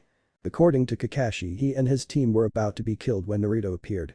The kid then killed the 10 unknown ninja in as many seconds with only a sword. He then fought Zabuza himself and gave the Jounin some serious wounds. If it hadn't been for the interference of some shinobi disguised as a hunter nin, Zabuza would be dead. I didn't see it myself, but after just looking at Naruto I believe it. That kid is scary. The scent of fox that he's always had is increased. And that sword of his brrr, my fur stands on end just thinking about it. You're not pulling our legs, are you, Pakken? Asked Minato. No, it's all in Kakashi's report. He even managed to get Naruto to tell them where he's been. Apparently the kid's been in Japan. Japan, muttered Minato. That explains a lot. But how did he learn to fight like that? Everything we have on the outside country says that they have no knowledge of chakra and their soldiers could never compare to our shinobi. Don't know. Responded the pug. You'll have to ask him that yourself. Kakashi thinks he can convince him to return to Konoha with them. Now if you'll excuse me, I have to go wash my fur. It doesn't stay soft and smooth on its own. With that said, the dog dismissed himself back to his kennel. Minato sighed at the thought of the day he had long awaited having finally come. Now to make sure Kushina didn't go overboard with any party preparations. He was about to tell her this, but she had already gone, dragging Rei and Anko behind her, and was practically shouting her joy to the world. Minato sighed again. Well, at least it looked like his wife had her old spark back. Time skipped next day in Wave Country. The next morning Kakashi had brought his team out to the edge of one of the many bodies of water that riddled the land of waves. Naruto was sitting by a nearby tree, curiosity causing him to follow the group of shinobi. Pausing briefly, he thought about how hard it was to read the blonde, and boy did he try. Naruto generally refused to answer any questions directly. And half of the very few he did, he gave some rather ambiguous answers that Kakashi couldn't make heads or tails of. One of the few things he did manage to learn through observation was that no matter how things look, Naruto was always observing people, and last night his primary focus was on Ayaka and Tazuna's daughter. Then there was that extremely confusing bit when Kakashi was outlining what he expected to happen and how they would prepare for it. Tsunami Sananari had walked in and listened and declared that they would all die as if he was talking about the weather. Ayaka had taken offense at that and might have started fighting with the kid had they not heard chuckling. Chuckling from Naruto. Needless to say, no one could figure out the joke. But that wasn't the here and now. What was here and now was pulling off a little deception that might get more information out of Naruto. It wasn't anything serious, Kakashi would just pretend to teach his genin a skill they already know, and if Naruto is anything like his parents then he should be clamoring to be taught too. At least that's how he hoped it would turn out. Alright team, said the copy nin. I know you all can already do the tree walking exercise. So today I will be teaching you the more advanced water walking technique. He then made the ram seal to focus his chakra and stepped out onto the water without sinking. He continued several more steps as if he was taking a casual Sunday stroll. Turning back to his students, he explained, the secret to mastering water walking is to constantly adjust the amount of chakra in your feet to compensate for the ever-changing density of the water. Kakashi then walked back onto shore and pointed out to the water, indicating that they should start. He then watched as Sakura walked straight out into the water with no hesitancy or hand seal to mold the chakra. Of course Kakashi knew that she could do it since it was a requirement of the medical corporation to master this technique, so no point pretending that she couldn't. Ayaka, he noted, was a little slow going at first but was picking up speed before she fell in. Kakashi nodded in approval. That was more or less how it happened the first time. The girl had talent, she just needed to slow down and keep her concentration. She grew cocky with her luck and lost focus. Then there was Sasuke. He was already wet from his first try since he fell in before Ayaka. But he was already up on his second try and going farther than his first. Sasuke had more chakra than Ayaka, so it was harder for him to control, but already he was getting the feel for how it moved in his body and was compensating for it. Again, doing it exactly as it happened originally. If they were actually learning it for the first time, he knew that his team would have the technique down by noon. The rest of the day would then be spent perfecting what they already knew, as he would be guarding Tazuna. Actually, he figured it would best if that is what they spent their time doing. Even if he taught them a new technique, he doubted that any of them would have mastered it to the point that it would be useful in battle in a week. Which is about the amount of time he figured they would have before their next confrontation. But you could never be sure, so he had to spend his time guarding the bridge builder in case of the unforeseen. Speaking of unforeseen, Kakashi turned to Naruto, who had managed to get beside him with the jounin barely noticing. The samurai gazed on the training genin with little apparent interest. But with that poker face he could beat Ibiki at the card game. So, said Kakashi, what do you think of our training? What is the purpose of this exercise? Naruto responded with a question. Kakashi, having decided that being as open as possible was the best way to keep the boy around, explained. By learning to walk on the surface of water, they are gaining a better understanding of how to control the chakra in their body. Once they fully understand it, they can move their chakra to any part of their body in any way they want at will. Thus having better control over their techniques. And what is chakra? Now this surprised Kakashi. How could Naruto use jutsu without knowing what chakra was? Well, he obviously had an understanding of it, even if it was only the basics. Chakra is our internal energy, composed of physical and spiritual energy, which we use to power our jutsu, such as the Suryudan no jutsu you saw yesterday. It was also probably used in that Futon jutsu from yesterday. You mean the Mizuchi? Yes, that's the one. Getting an idea in his head, Kakashi made an offer. Say, if you're interested I could teach you to use your chakra the way we do. I would have to start with the basics, but I am sure within a few weeks you would be walking on water like them. He said, gesturing out to the genin as Ayaka fell in again. Naruto gave the taller man a look that was a cross between incredulous and annoyed. Without saying a word he marched out to the edge of the water. Kakashi suspected that he had inadvertently insulted the teen who was now going to get wet by trying to show up the jounin. Boy was he surprised. Naruto stepped onto the surface of the water and he didn't sink. He continued past Sakura, Sasuke and Ayaka who all looked surprised at the ease the boy showed using the skill. Reaching the center of the pond Naruto turned around and said in a condescending voice. For me, a skill of this level is child's play. He then returned to the shore and wandered off into the forest. Well, that was a bit unexpected. Admitted Kakashi as he returned his attention to his students just as Ayaka and Sasuke fell in again. I want you guys to continue practicing until about noon in case he comes back. He told Sasuke and Ayaka. Sakura, I want you to prepare any medicines we might need in the future. When all three of you are done with it I want you to practice what you already know. If you know a technique I want you to practice it until it's perfect. If it's perfect then try to find a way to make it better. If you feel tired, take a break and rest.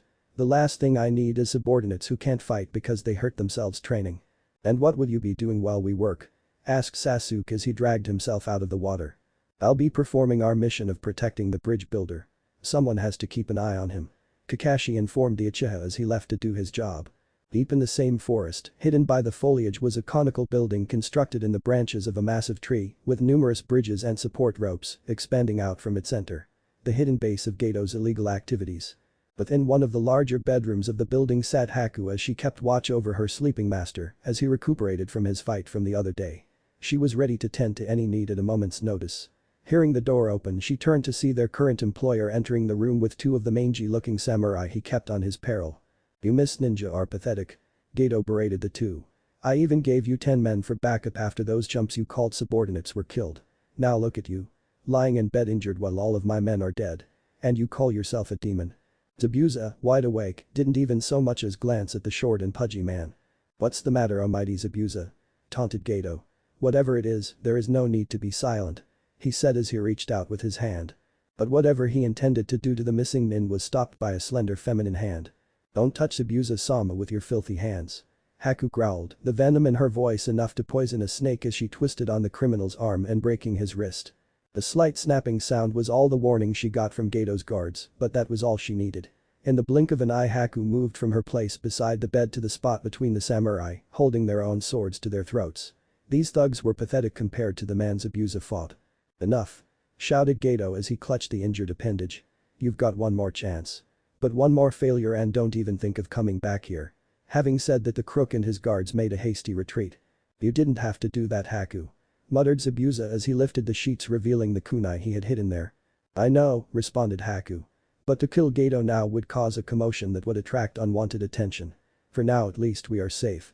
Zabuza gave his apprentice a questioning look. Your words say one thing, but your eyes and voice say something completely different. What aren't you telling me? Haku sighed. She never could fool her master. I don't trust Gato, and I trust his men even less. Nor should you trust them. Stated Zabuza. Men like Gato only live for money. They throw it around buying whatever they like, but in the end they will do whatever it takes to keep it. Including cutting out some business partners before the finale transaction. He finished with a warning tone. So I should prepare for a quick departure? Asked Haku knowing that Zabuza knew all of the implications in that one question. Hi.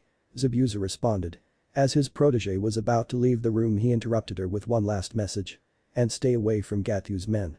The ones that the samurai said were Mibu. I've been suspicious of them ever since they tested us before we started working here. Since then they've kept an eye on us, especially you. They after something besides money. And those kinds of men are usually far more dangerous than people like Gato. Hi Zabuza-sama. I will be careful, assured the beautiful Kunoichi. In a different part of the facility, near the top floor were Gato's personal rooms. His office, his sleeping quarters, a private medic station, and rooms for the crime lord's most trusted lieutenants. Gato was currently in the medic station getting his wrist reset, then put in a sling by his personal physician. All the while he cursed at the incompetence of those who surrounded him. Damn that Zabuza and the fucking bitch of his. I'm paying good money to have that old man killed and the bastard demon gets hospitalized by a bunch of brats and one man. He muttered as he made his way into his dimly lit office. And damn those Mibu too. Even without Zabuza they had those ninja outnumbered 2 to 1, and what happens? Those weaklings got themselves killed by one stinking brat. I might as well call off the whole deal. Oh surely there's no need to take things so far. Said a silky voice that suddenly spoke from the shadows. Ah! Shouted Gato as he jumped around to see who had snuck up on him. He couldn't see the person in the unusually heavy darkness, but he could make out the reflection of light off a pair of circular sunglasses, the ember in the lit pipe, and the shine of the man's unnaturally white teeth. "Jinmei, don't sneak up on me like that," growled the businessman trying to sound as intimidating as possible to the Mibu representative. It didn't work. Haha, calm down Gato-san. This world would be a lot more peaceful if there were more happy people in it, chuckled the unseen man. And just how do you expect me to be happy? Asked Gato as he took his seat behind his large desk. I've spent years building this organization. Bribing officials, blackmailing merchants, acquiring all the barges, passenger boats, and the rights to the shipping lanes. Everything I've done to gain control of this country, and the one man who could possibly bring it all tumbling around my head is still alive. And you men are as much to blame as Abusa. 10 of your soldiers killed by one man. If I had known how pathetic you Mibu were I would have ignored the deal and charged full price to bring them over here. Do you know how much money I lost because of that? Hey, no need to shout. Said Shinmei coolly. But there was the hint of a threat in that cheery voice of his. And Naruto Han's interference was completely unexpected by us as well. If we knew he would be there then we would have done things differently. So you know who it was? Yeah, we've had dealings with him in the past. But not to worry, we'll take care of him for free. And how do you plan to do that Jinmei? In case you didn't notice your last group didn't fare so well against him. Said Gato with a sneer. Giving Gato a grin that some would say was happy and others psychotic Jinmei said. That last group was just foot soldiers, lowest of the low. This time I'll send a few elites to deal with him. We'll even pay full price for the last few shipments that are coming. But we ask for something in return. I've already lost quite a bit of money transporting for you. What else could you possibly want besides my ships? We want the right to take those missing nin, as you call them, off your hand. I know what you plan to do with them and suspect if you were paying us might have a plan to do the same to the Mibu. But when this is over we'll take them off your hand for you and take them back home with us. I don't know. The last thing I need is some rouge jounin after my head for going back on a deal. Haha, don't worry. I'll peacefully take care of him. Well his abilities are impressive, his talents are a Ryo a dozen. No, it's his little companion that interests us. Said Shinmei, the subtle threat in his cheerful voice growing with each word. We'll take care of them real peacefully because I like peace. Peace is good because it makes the world happy. Not for the first time did Gato wonder if this particular business partner had all of his screws in tight. A quick glance at a now silent corner told him that the Mibu operative had somehow managed to leave his office without using the door and the only window was behind his desk. Several long days had gone by and the 7-day deadline, the minimum length of time Kakashi estimated Zabuza would need to heal. Although even he admitted that was being very generous to the skills of any medic that was helping Zabuza. Things were progressing nicely on the bridge even if some of the workers had quit, but Kakashi was able to take their place, saying that it provided him with a workout. With everything going so well, Tsunami had decided to splurge a bit with dinner and spent a bit of the money they got when they cashed in the silver Naruto had given them. The family, shinobi, and samurai were sitting down and enjoying a rather nice dinner. Well, some of them were enjoying it. Kakashi, Sasuke, and Naruto all ate normally, meaning in the latter case ravenously consuming anything placed before him before washing it down with sake. Sakura and Ayaka merely picked at their food, having lost much of their appetite when they went food shopping and saw the condition of the village. They covered up their lack of appetite by discussing their training and thinking up battle strategies for the upcoming fight. Azuna and Tsunami ate slowly but surely, hoping in their minds and hearts that once the bridge was completed there would be more nights like this for all the families of Wave. Inari hadn't touched a bite of his food. Why, muttered the boy. Why, he said louder. Why are you all trying so hard? No matter how hard you train you're still no match for Gatu's men. Inari shouted, tears streaming down his face. No matter what glorious claims you make or how hard you work, when facing the strong the weak will only end up getting killed. Ha. Listen kid, started Ayaka, I don't know what your problem is. We're only trying to help and you go around saying we're going to die. So whatever your deal is just stop it. Ha. None of you understand anything. Countered Inari. You all think this is some big game, but it's not. Ha. And what are you laughing at? Shouted Inari as he turned his anger on the samurai who had been quietly laughing at the whole thing. Ha, I'm laughing at you kid because everything you say is so damn funny. Said the laughing samurai. It's like watching one of those corny tragedies. Ha.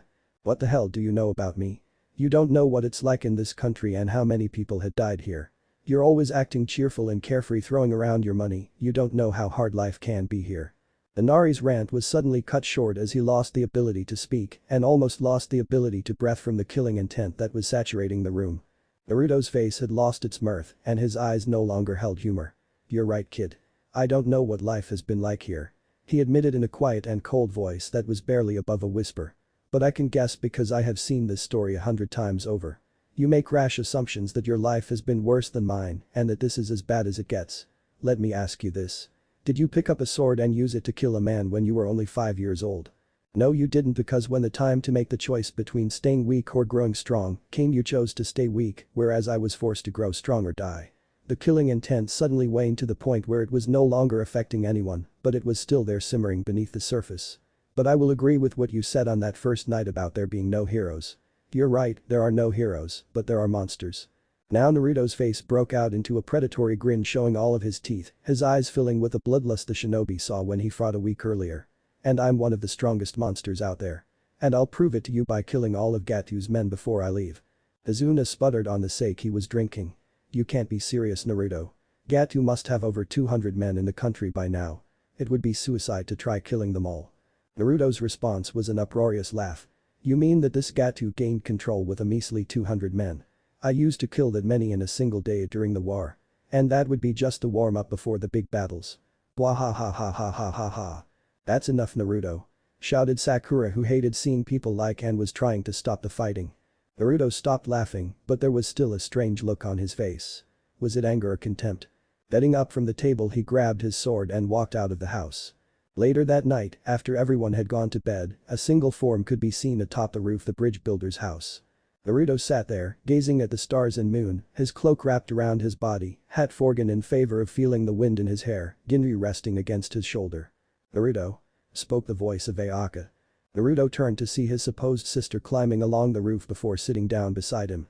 The two sat there in silence, just staring into the sky for several minutes before Ayaka broke the silence. "Did you have trouble sleeping?" "Dreams kept me up. Besides, I don't need much sleep," was Naruto's response.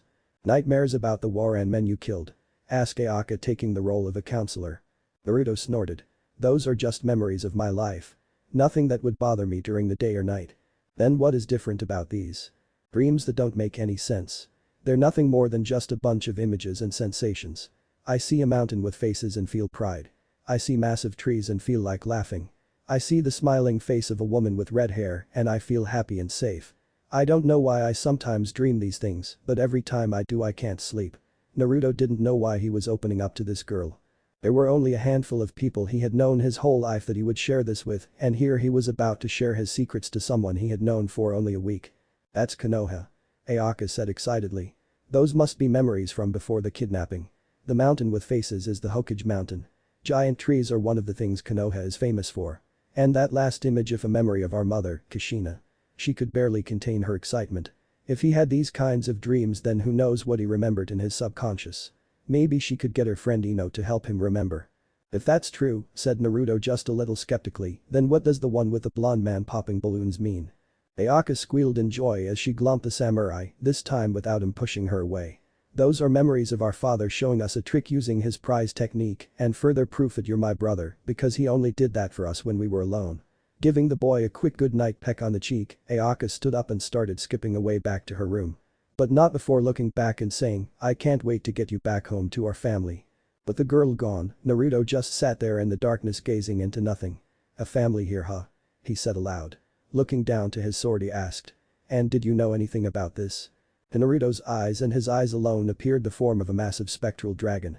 Its body was wrapped around the house several times and its massive jaws large enough to consume Naruto in a single bite. His scales shined a brilliant silver that matched its eyes. "Hi, I knew about you having living relatives here on this continent," said the great spirit that resided in Naruto's sword in a deep voice that belied great wisdom. "And in all the time since I learned to talk to you, why did you never tell me?" "Because that was all I knew. It was all Muramasa told me as he forged me. I decided long ago that I would never tell you until you asked," explained the dragon. "But let me ask you this, if I had told you, would it have affected your decision from 4 years ago?" The dragon waited several minutes but was only met with silence as his answer. "I thought so. And as long as that is the way you think, then you will never wield my full power." "Why not?" said Naruto angrily. "You were created for the same purpose as Tenro. I am able to speak with you at any time. I have done everything, so why won't you allow me to use your true power? My brothers and I may have been created for the same reason as Tenro and the Demon Blades. But we are meant to take a different path. A path you must find and walk on your own before you will unlock the final gate holding back my power. But even if you never make your way there, know that no matter what, I will still be by your side as your sword and friend." Before Naruto could say anything else, Ginryu disappeared, leaving the waking world for the realm of dreams, something that all weary spirits do. Naruto sighed. Ginryu was the most faithful companion Naruto could ask for, but he followed his own set of rules, no matter what was happening. It frustrated Naruto to no end when they first started speaking, but was something that he accepted long ago. But it did strengthen a resolve of his to confront Muramasa and get the answers he sought. About his past. About his sword. And about his secrets. Chapter 3: Secrets. The sun shined brightly as it broke over the horizon of the expansive ocean, the land of water being little more than a smudge in the east. The accompanying sea breeze was cool and refreshing, and the air filled with the song of birds. Haku couldn't help but smile peacefully. Taking in the early morning light that revealed the land's natural beauty, as she strolled through the forest to a particular clearing that she knew some useful herbs grew. That was one of the wonderful things about the land of waves. Its geography allowed it to support a variety of plants that would normally only grow by the sea or by fresh water. They just had to be able to survive the moist weather the small island nation possessed. But that suited her needs just fine, as that was the preferred growing condition of the particular herb she sought. When Haku got to the clearing, she stopped in her tracks, eyes widening in disbelief. There, sitting against a tree on the far end, was the samurai that had nearly killed her master 6 days prior. He wasn't moving and appeared to be sleeping peacefully. Haku approached slowly and quietly, using every last bit of her considerable skill to sneak over to the sleeping figure, not daring to make a sound for fear of waking such a dangerous man. Zabuza liked to boast that between the two of them she was the stronger one. But Haku considered that as merely a difference in the definition of strength. Yes, she was faster, had incredible accuracy with her senbon, could use one-handed seals to form jutsu, had a Kekkei Genkai that allowed her to use exceptionally powerful Hyoten jutsu with ease, and was known for figuring out the weaknesses of her enemies after only watching them once. But that didn't mean she didn't have weaknesses of her own, and where she was weak, Zabuza was strong. He had greater strength and stamina, being able to swing that Zanbatsu of his is proof enough of that, had more chakra, a greater variety of jutsu, and he was capable of doing the one thing she had yet to willing do. He could kill his opponent. No matter how hard she tried, Haku just couldn't bring herself to deliver the finishing blow. Zabuza had continued to overlook the fact and was one of the reasons their usual strategy was to have him attack first while she waited in the wings watching in case she was needed. But she heard rumors coming from Zabuza's other subordinates that she was soft, and Zabuza was as well for keeping her around. She hated those who would dare question Zabuza-sama, but she also saw a grain of truth in them about herself. As long as she was unable to kill, she could not be as useful to Zabuza as she should be. And being useful to the man who took her off the streets was all that mattered to her. And here was the perfect opportunity to prove her usefulness and loyalty. To finally kill her heart by killing the greatest threat to her master here in the land of waves. It would be so easy, she thought as she slowly reached for a senbon hidden in her pink kimono, her resolve set. Faster than her eye could follow, the samurai moved from sitting beside the tree to standing to her right, the formerly sheathed blade of his sword held beneath her chin as it pressed gently into her soft vulnerable throat. "Impressive," remarked the samurai, ignoring the gasp of surprise from the woman. "To be able to break my mai and get so close to me is no easy feat. But you need more training." Tilting the sword slightly, he lifted her chin, granting him a better look at her eyes as he continued. "Or perhaps the reason you could break my mai has nothing to do with your skill. Not once have I ever met someone who could break mai only to be detected at the most crucial moment. So what are you? An incompetent master? Or an innocent playing at a game she is not ready for?" Haku didn't know what the samurai was talking about or why he even bothered to waste time and not just kill her. He was at the advantage, his sword pressed against her throat, such a way that it would only take the slightest twitch to deliver a fatal blow. If he did not have such steady hands, she would already be dead. But she was prepared for death in the service of her master. Unfortunately, this was not a situation where her death would help Zabuza. In fact, it would be more of a hindrance considering his current state. But what could she do beyond waiting for her death? A death that was taking a long time to come.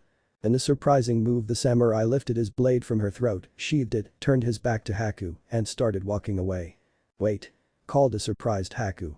"Why didn't you kill me?" The samurai turned to face her, an eyebrow raised in confusion. "Do you want me to kill you?" he asked. I really have no qualms with doing so. But most people I meet prefer living, so forgive me if I am a little confused here. He was confused. She was the one who was confused. Of course I don't want you to kill me. But you had me helpless and I had intended to kill you. You could have killed me with the ease of squashing a bug, but you're me letting go. The samurai turned to face her fully, scrutinizing her closely. And why not? He asked casually. You're currently no threat to me, regardless of your intentions. Besides, you're the girl who helped No Brows get away. He smirked at her surprised gasp at being recognized. And from the way you're dressed I can assume you didn't come to fight. The basket by your side indicates you are here to gather something. And, I would wager Ginryu that something is medicinal herbs for No Brows. Am I right? Aku stepped back, not sure if of the samurai's intentions anymore. Did he decide to spare her in order to follow her back to Zabuza so he can finish both of them off at the same time? And if I am? She asked threateningly, hand moving back to her senbon. Shouldn't that just give you more reason to kill me? No. I'm guessing that by letting you live No Brows will get better faster. Meaning I will get to fight him again faster.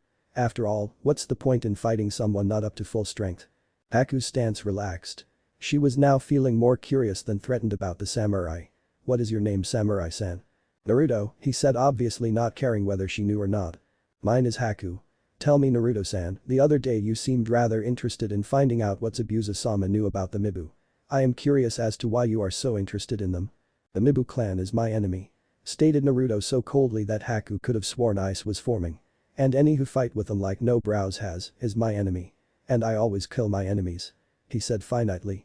Haku shuddered. The aura of malevolence around him as he spoke of this Mibu clan was colder and more lethal than her ice. And if Zabuza-sama no longer fought with them, what would that make us to you? She asked, knowing that while he didn't specifically imply it yet, since she was an ally of Zabuza that technically made her an ally of the Mibu. Naruto's aura eased up a bit. Then you would no longer be my enemies. He then smiled one of his vicious fighting smiles. Doesn't mean I still wouldn't enjoy a good fight with No Brows. There is just a chance I won't bother with killing him. Again Haku shuddered, this time from the traces of bloodlust coming from Naruto's voice. But this meeting might prove to be a blessing if her fears were confirmed. After the last group was killed, more Mibu soldiers were brought in. And 3 of the new ones, commanders, if their lack of the uniform and face mask that the others wore was any indication, did not bother to hide the hungry looks they got when she was anywhere near them. I can give you information on the Mibu here and their operation. She offered. Naruto tilted his head and quirked an eyebrow. Oh? And why, pray tell, would you want to do that? Most allies of the Mibu don't exactly get a choice about whether or not they can betray their masters. Aku didn't bother asking what he meant when he said the Mibu were the masters of their allies. Zabuza-sama and I are not their allies. We merely have a mutual employer. However, the recent activities of both our employer and the Mibu have made both Zabuza-sama and myself suspicious. The way they isolate themselves, the way they test our abilities, the way they look at me when Zabuza-sama is not around. Aku couldn't suppress a shudder at the thought of how the new men gazed at her with unconcealed lust. Naruto looked a bit skeptical. I doubt it is anything to concern yourself with. The Mibu are rarely interested in humans, generally considering them no better than animals. Unless said human possesses a special ability. He informed her. Aku looked nervous and shifted a little. Eventually she spoke. I have the ability to create ice. She quietly admitted. Naruto's response was a scoff. I doubt that the Mibu would consider that ability enough to make a human valuable. Again Haku looked uneasy. It is a genetic ability and any children I bear will have the same power. She said almost as if she was ashamed. Now Naruto was interested.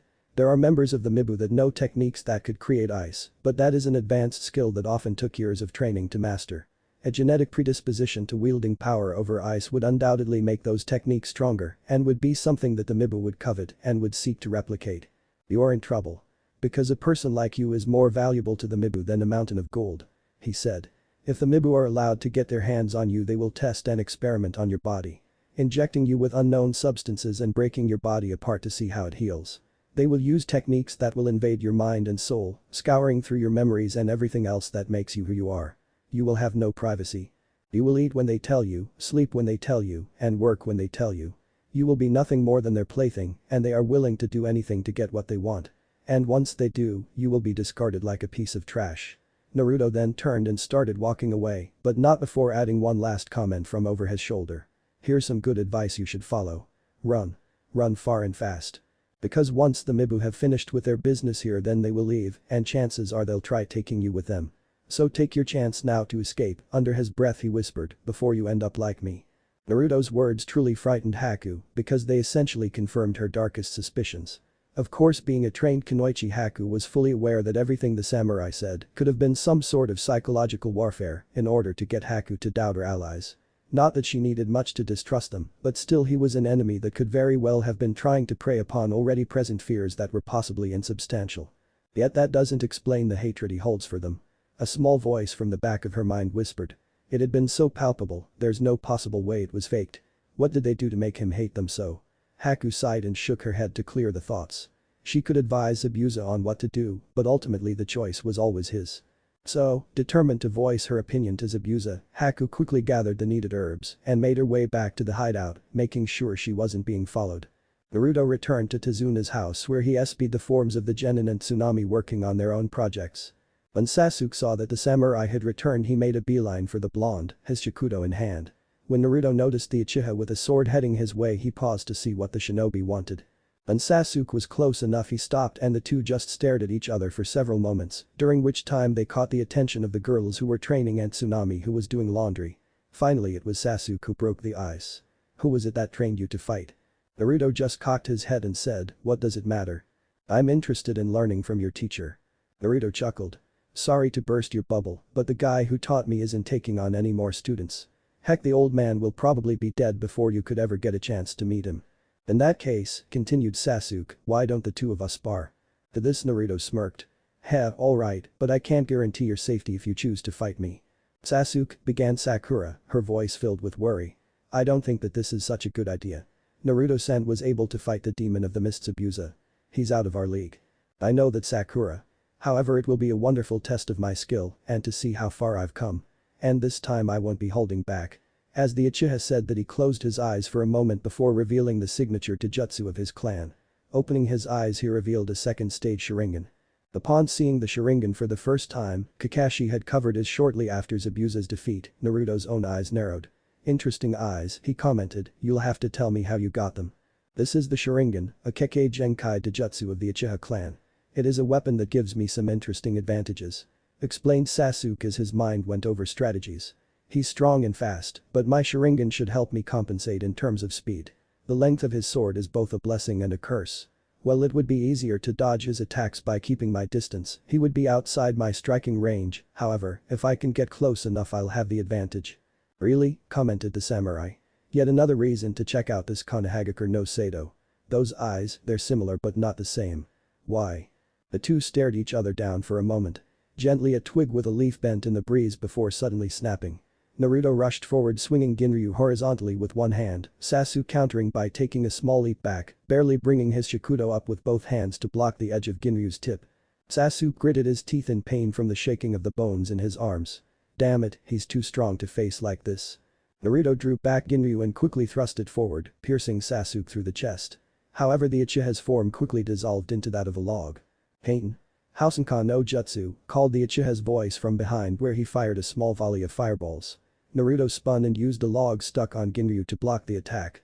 Sasuke smirked as the shuriken hidden in the fireballs became embedded in the wood, quickly igniting it. "If that doesn't heat up his sword enough, then this will." Faster than most could see, Sasuke performed another set of seals and used his next jutsu, Kaiten.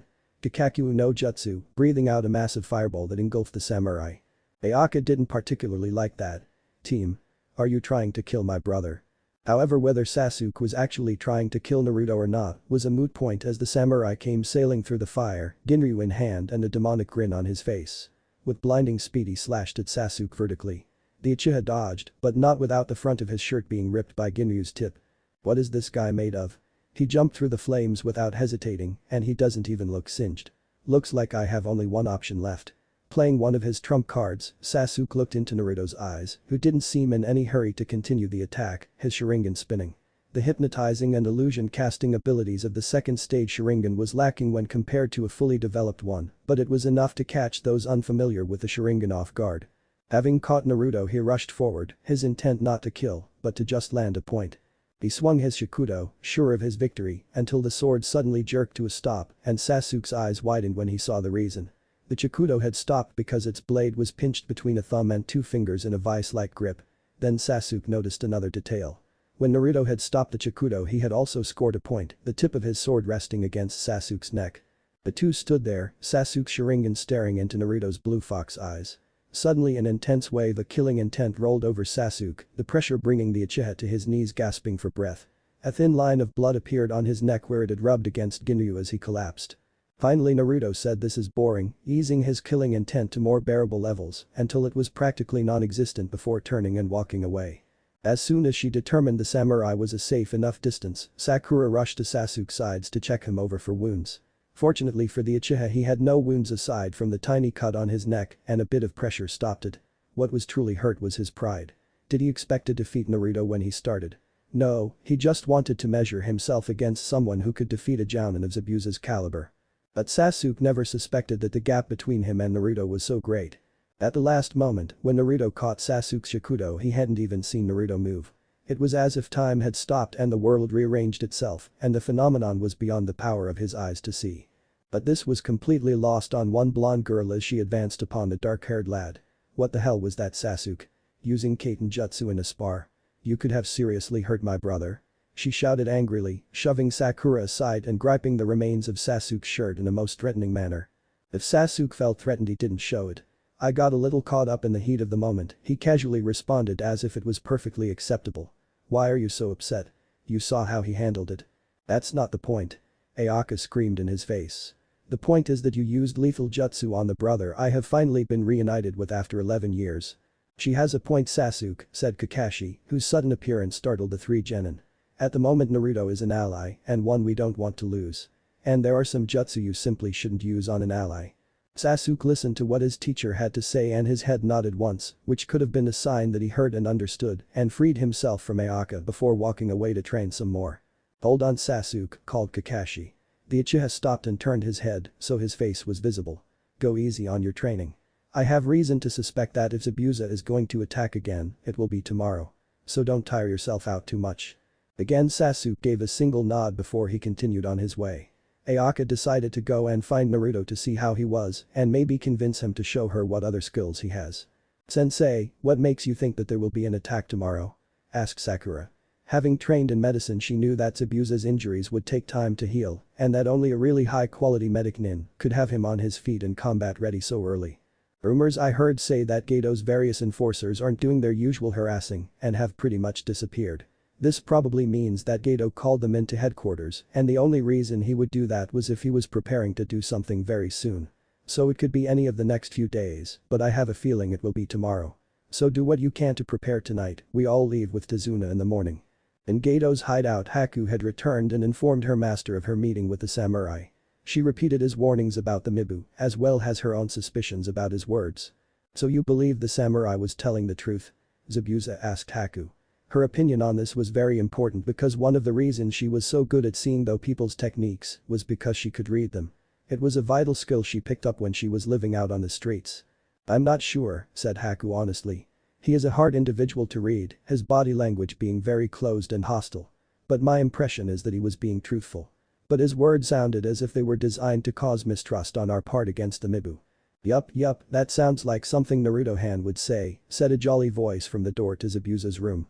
The two ninja, startled that someone could get so close without either of them noticing, turned to face the leader of the Mibu in Gedo's employ.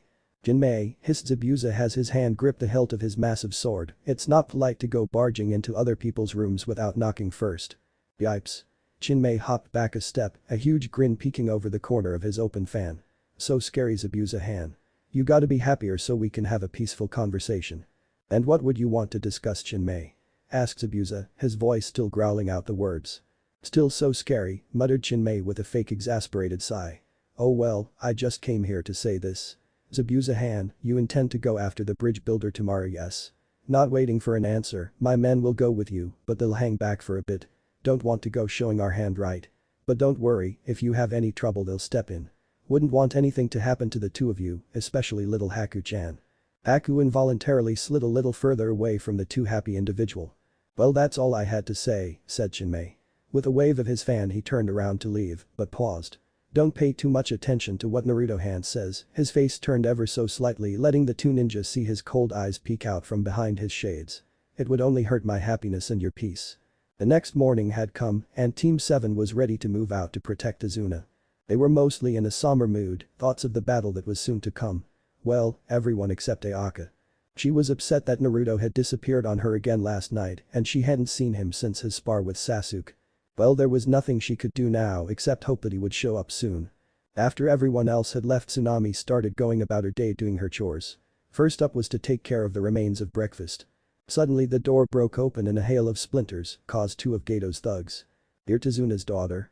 We're taking you hostage," said one, drawing his sword. The men advanced and Tsunami screamed in fright, backing herself into the corner of the kitchen. The scream attracted Inari from upstairs. "Mom," he called in worry only to stop in fright when he saw the sword-carrying thugs. "The kid? Do we take him too?" asked Waraji. "We only need one hostage," answered Zori. "Great, that means I can kill him." "Stop," screamed Tsunami. "Don't touch my son. If you do, I'll bite my tongue and bleed myself to death." Everything about the woman said she was deadly serious and the two couldn't risk the chance that she was bluffing. So Tsunami willingly let her arms be tied behind her back and roughly escorted out of the house. From his spot by the stairs, Inari was frozen in shock. When he had seen Gato's thugs and their swords, he knew they had finally come to kill them, that no one was going to save them. But when he was about to die, he had been saved by his mother. Just like Kaiza had. Everyone he knew was risking everything, doing what they thought was right. Everyone except him. "Stay weak or grow strong," a voice that sounded like Naruto spoke in his head. In a way it was taunting him, asking him if he was going to stay the way he was and let those around him die. Or is he going to change? Immediately the young boy ran out after the two. "Stop," he called. The two thugs and the hostage stopped, all in disbelief at the kid. "Let go of my mom," he shouted, charging headfirst. Not caring what the mother may do, the two drew their swords. They slashed at the kid and a loud cracking rent the air. Tsunami had shut her eyes, unwilling to witness the murder of her child. But instead of hearing Inari's screams of pain, she heard the thug's gasps of fear. She opened her eyes and gasped. "So annoying," Naruto said with a sigh, looking bored. In one hand he held Inari by the back of his overalls, in the other the broken off blades of the thug's swords. "I go for a nice walk in the forest when I come across an odd scene. A dead boar and a bunch of trees all cut up, and from the marks I knew it was done by a katana. Curious as to who could so improperly use a sword, I followed the trail, only to find a couple of armatures threatening a homemaker and her kid." Naruto leveled a cold stare at the two that would have stopped a tiger. "Normally I wouldn't care about the outcome to this scenario. But you see, I'm boarding at their house and the woman at least has been very hospitable to me. And it would be terribly impolite of me to let them be killed while I'm still here." Naruto's lips quirked into a feral smirk. "So why don't I show you two how to really use a sword?" That was the final straw. Gato's men turned and ran for the woods. Naruto just watched their fleeing backs until they were no longer visible. His hand shot out, throwing the two broken blades like a pair of kunai into the woods, followed shortly by dual cries of pain. Not giving his action a second thought, he turned to Tsunami. "Where are the ninja?" They went to the bridge. Kakashi-sen said he thought the attack would be today. Naruto didn't even nod in acknowledgement. He simply turned and began walking in the appropriate direction. Though he did stop for a second by Inari. "There may be some hope for you. But get stronger before you try something stupid like that again." When Tazuna and the Leaf Ninja had arrived at the bridge, they had found the workers strewn about halfway across the unfinished bridge, unconscious but otherwise seemingly unharmed. "Oh no. Everyone. What happened?" shouted out Tazuna as Sakura gave several men a quick check over, however not one of the workers was in a condition to respond. "They're alive with strong vitals," reported Sakura. "The only oddity is a small pinprick on their necks. It looks like what that hunter nin did to Zabuza." It wasn't hard for the members of Team 7 to understand what was going on. "Sensei, we need to get Tazuna out of here before Zabuza and his cohorts arrive," said Ayaka, who had already pulled out a kunai. "I'm afraid it's already too late," muttered Kakashi as a thick mist rolled in. "Long time no see, Kakashi," called the disembodied voice of Zabuza, coming at the Leaf Ninja from all sides to prevent them from locating him. "Say, where's that samurai that saved your ass last time?" "Don't know," admitted Kakashi. "He was probably so bored with your last fight that he didn't bother to set up his alarm and is sleeping in."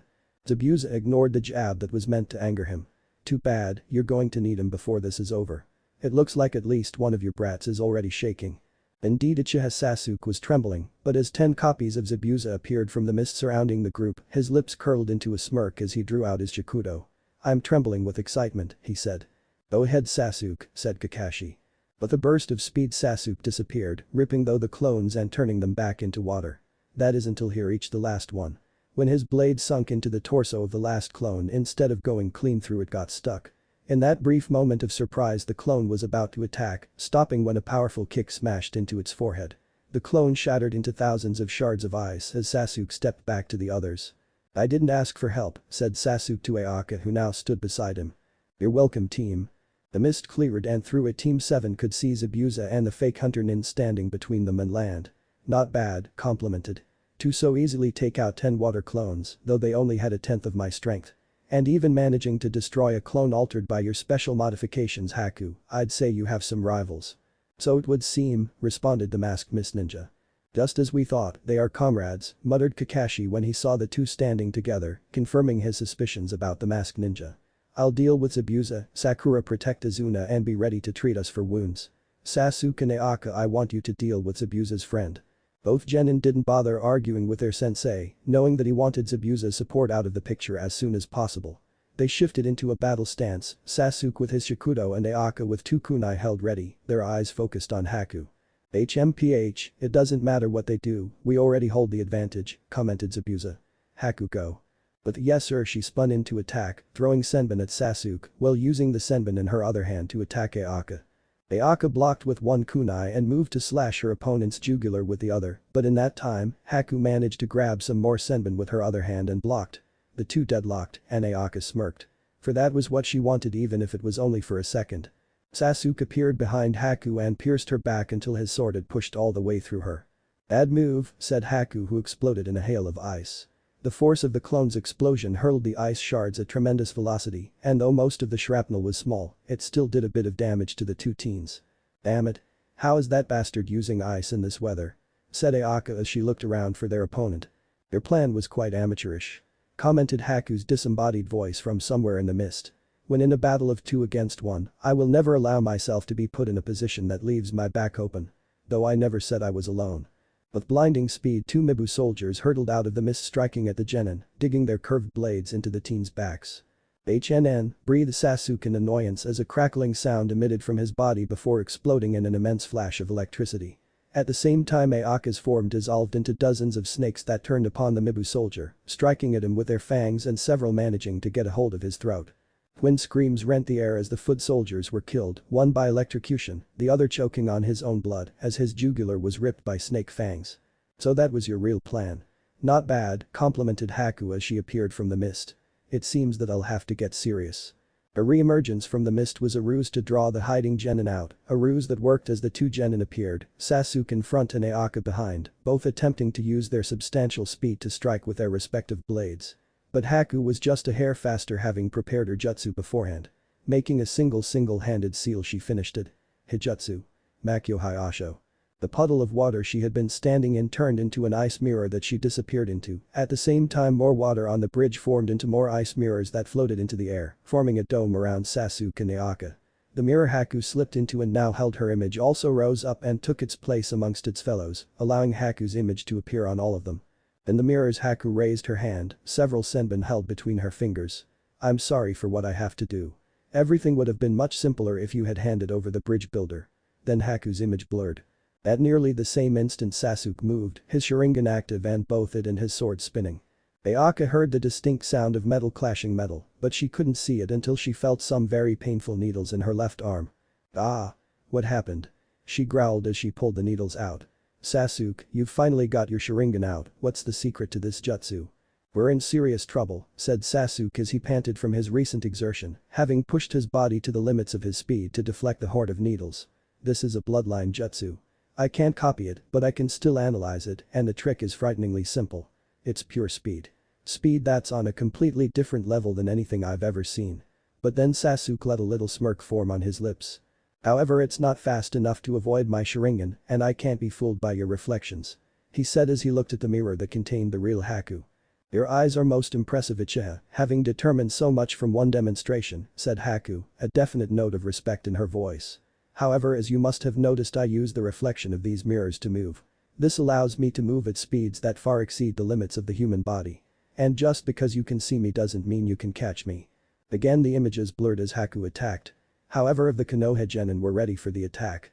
Sasuke utilized his Sharingan to get Haku's timing so that he could counter the needles with his sword, while Ayaka used a Doten jutsu that created spiraling stone snakes that acted as a shield. The defenses worked for the most part, though the two still got nicked and stabbed by some of the senbon. Sasuke paid the minor wounds no mind, having analyzed the attack pattern and coming to an interesting conclusion. Ayaka, hold out a bit longer. At this rate this guy will run out of senbon before taking us down. Once he's out he's going to have to gather some he's already used. That's when we attack, because if I'm right he can only use his speed to go from one mirror to the next. That's why all he's done is thrown senbon. He can't stop or change directions to do anything else. Very astute, complimented Haku, not bothering to correct him about her gender. However, you're assuming that running out of weapons is an option. I assure you, it is not. Haku performed a series of hand seals within the mirror. Sensetsu Sushima. Immediately the thick mist became slightly thinner as the water vapor froze into the form of dozens of ice senbon, which were undoubtedly as sharp as the metal ones. The ice shards flew fast and hard, and the genin again found themselves defending against becoming pincushions. As you can see, said Haku, you are trapped in here for as long as I wish. If that's the case, growled Ayaka from within the confines of her stone shield, then instead of defense let's try offense. Sasuke. The Uchiha had already prepared his jutsu, unleashing a powerful fireball on the mirror Haku currently resided in. However, once the jutsu was finished and the flames dispersed, it was revealed that the fire had little effect, seemingly having only melted the edges a bit. I keep telling you that your tactic simply won't work, yet you just don't listen, Haku sighed, her hope that the two would just give up diminishing. Which wasn't good for her since her chakra was running low from the Makuhei Asho. Why don't you listen to this? Rasengan. Cried Ayaka as she charged a mirror, an orb of chakra in her hand. Haku was caught unawares, unsure of what technique the blonde was using, and in that moment of surprise was unable to prevent said blonde from crashing the orb of chakra into the mirror. Only then did she become aware of the nature of the jutsu as the swirling maelstrom began cracking the mirror. Had it been a quick one-shot jutsu, Haku could have had time to repair the cracks. However, the Rasengan is a technique that lasts as long as the user desires, so long as they had chakra. Having already been weakened by the fireball, the ice mirror couldn't stand up to the continual pressure of the Rasengan. Heck, Haku was questioning if one of her ice mirror could handle it even without being partially melted. Gritting her teeth, she knew that she only had one option. She created a new mirror outside the dome and sped to it. One safely away she made a single hand seal, allowing her to forcibly shatter all of the ice mirrors. It would take a bit of her chakra, but it was worth it to generate the shockwave that the exploding mirrors made. Not to mention the shrapnel that would be produced. As the debris settled, she got out of her protective mirror and looked to where she hoped to see the at least unconscious forms of her foes. Instead she saw nothing but ice. Looking for us? Haku's head snapped up to see the two genin standing on the far side of what was once her dome of ice mirrors. How? Simple, said Sasuke, you travel pretty quickly between mirrors, but inside them you're no faster than normal. Slower actually, since you feel safe inside them. With my eyes I was able to see you leave, figured that we had at best moments to escape the dome, a feat easily accomplished without you blocking us. And now we're going to finish this bastard, added Ayaka. Haku tensed, internally berating herself for her mistake. But she didn't have time to dwell on that. Right now she had to prepare to use her final move, even though it would take up the last of her chakra and leave her helpless afterward. But before either group moved there was the sound of clapping and the pause to see who had appeared. Coming out of the fog were three exceptionally tall individuals. Two of the individuals were not only tall but broad-shouldered and muscular, one shirtless with tattoos marking his body, while the other wore a chain mesh shirt, wrist shackled to chains, and had lips stitched shut. The third, well just as tall as his companions, was thin and lanky, wearing the clothes of a Shinto priest and had yellow eyes. He was the one clapping. All three wore headgear that had the yin-yang symbol on their forehead. And behind them were more Mibu soldiers. Well, this has been a most entertaining performance, but it's time for the finale, said the yellow-eyed man. What the hell are you lot doing here now? Growled Zabuza from where he stood, not daring to take his eyes off of Kakashi, who bore a fresh though shallow cut on his chest. We came to make sure that no further harm came to our payment, Zabuza-san, said Yellow Eyes. Payment? What payment are you talking about? Kakashi wasn't entirely sure what was going on, but he suspected that the development would favor the Konoha nin. What we mean, Zabuza-san, is that we have a special arrangement with Gato-san. An exchange of services. In exchange for letting us make use of his ships and facilities, we perform some special jobs for him. Such as eliminating employees he doesn't wish to pay. What? Growled Zabuza in disbelief at his boss's treachery. Wait, thought Kakashi as something struck him as odd. Why would they attack now? Why not wait until one side kills the other, leaving them weak, tired, and injured? As if he could read thoughts, or perhaps he could just feel their confusion, the yellow-eyed Mibu continued. We also have orders from our superiors to capture any ninjas alive, though I honestly don't know why. You're just mere humans, so what possible interest could you be? Oh well, the Mibu sighed, one does not disobey an order from one of the Goyasei. Jashin. Jakin. Deal with those two. I'll take the young ones. The two large Mibu didn't acknowledge the order aside from stalking off toward their assigned targets with a handful of soldiers following them. Kakashi glanced at Zabuza, the Kiri missing nin shifting his body so that he was ready to fight the oncoming threat. Kakashi mirrored him. The summit may have seemed odd that the two who were ready to kill each other were just a moment ago suddenly prepared to fight side by side, but the Jounin were professional ninja. They lived in a world where often your enemy one day was your ally the next, but they could very well become the enemy again the day after. Zabuza may very well still want to kill Kakashi after, but there was no profit in it unless Zabuza thought Kakashi might try to contact Kurigakure and inform them of his movements. But that didn't matter now. All that did were the approaching enemy. The masked Mibu soldiers leapt forward, showcasing their tremendous speed. The two shinobi went on the offensive to counter the attack. Kakashi, who still had his Sharingan out, put two of the attackers under a light hypnotic suggestion, slowing them down and allowing Kakashi to slit their throats. Zabuza swung his Kubikiri Hacho, cleaving through two of soldiers. He was about to attack again when his survival instincts went off and he quickly redirected his sword, forcing the blade into the concrete of the bridge. He was just in time as a massive sword just as big, if not bigger than his own, crashed into the impromptu barrier, cleaving through the Mibu soldier in the process. Not bad for a human, you actually managed to block my sword, complimented the chain mesh wearing Mibu in a condescending tone. But let's see you block my next attack. You won't get the chance, growled Zabuza as he hefted his sword with surprising ease. Zabuza attacked, using the weight of his weapon to increase the force behind his swing aimed right at the Mibu's neck. Ready to let his sword live up to its name, Zabuza was surprised as his Zanbato rebounded off the Mibu's suddenly dark skin with a metallic clang. What the? Surprised human? Asked the Mibu with amusement. This is the power of the Mibu arts, I can make my skin as hard as steel. But that's not all I can do. The Mibu opened his mouth into a large circle, pointing it at Zabuza. Zabuza didn't even pause to consider what was going to happen as he leapt out of the way, just narrowly avoiding a stream of magma. Aha, nice moves human. You'd better do your best to keep from getting hit by that stuff. It's kept at over 2000 degrees so one hit and you're dead. I thought you're supposed to catch us alive, pointed out Zabuza reminding the Mibu of his superior's orders in a bid to stall for time to think out his strategy. There's some leeway concerning you two elder ninja. Well, you'd make a nice trophy, it's the young ones that our master truly desires. Zabuza was only paying half attention to what was being said, he was more focused on figuring out how to kill the Mibu. The magma didn't overly concern him, yes it's dangerous, but he had seen similar abilities. No, it was the iron skin that was the bother as it was strong enough to block Kubikiri Hacho. He could try using a waster jutsu to drown him, but that setup would take time, and from what the Mibu said it was best to finish this as soon as possible. As he leapt out of the way from another magma stream, he caught a glance over at Kakashi's fight to see the copy nin ducking at nothing. Wait, that's not true, something had brushed the konoha nin's hair and taken off several strands. Kakashi was fighting an invisible opponent. That would be perfect for me, and he is known as the man of 1,000 jutsu. Hey Kakashi. Switch. Kakashi didn't need to be a genius to understand what Zabuza was planning. Clearly the Mist Nin suspected that the two of them would have an easier time fighting against each other's opponents.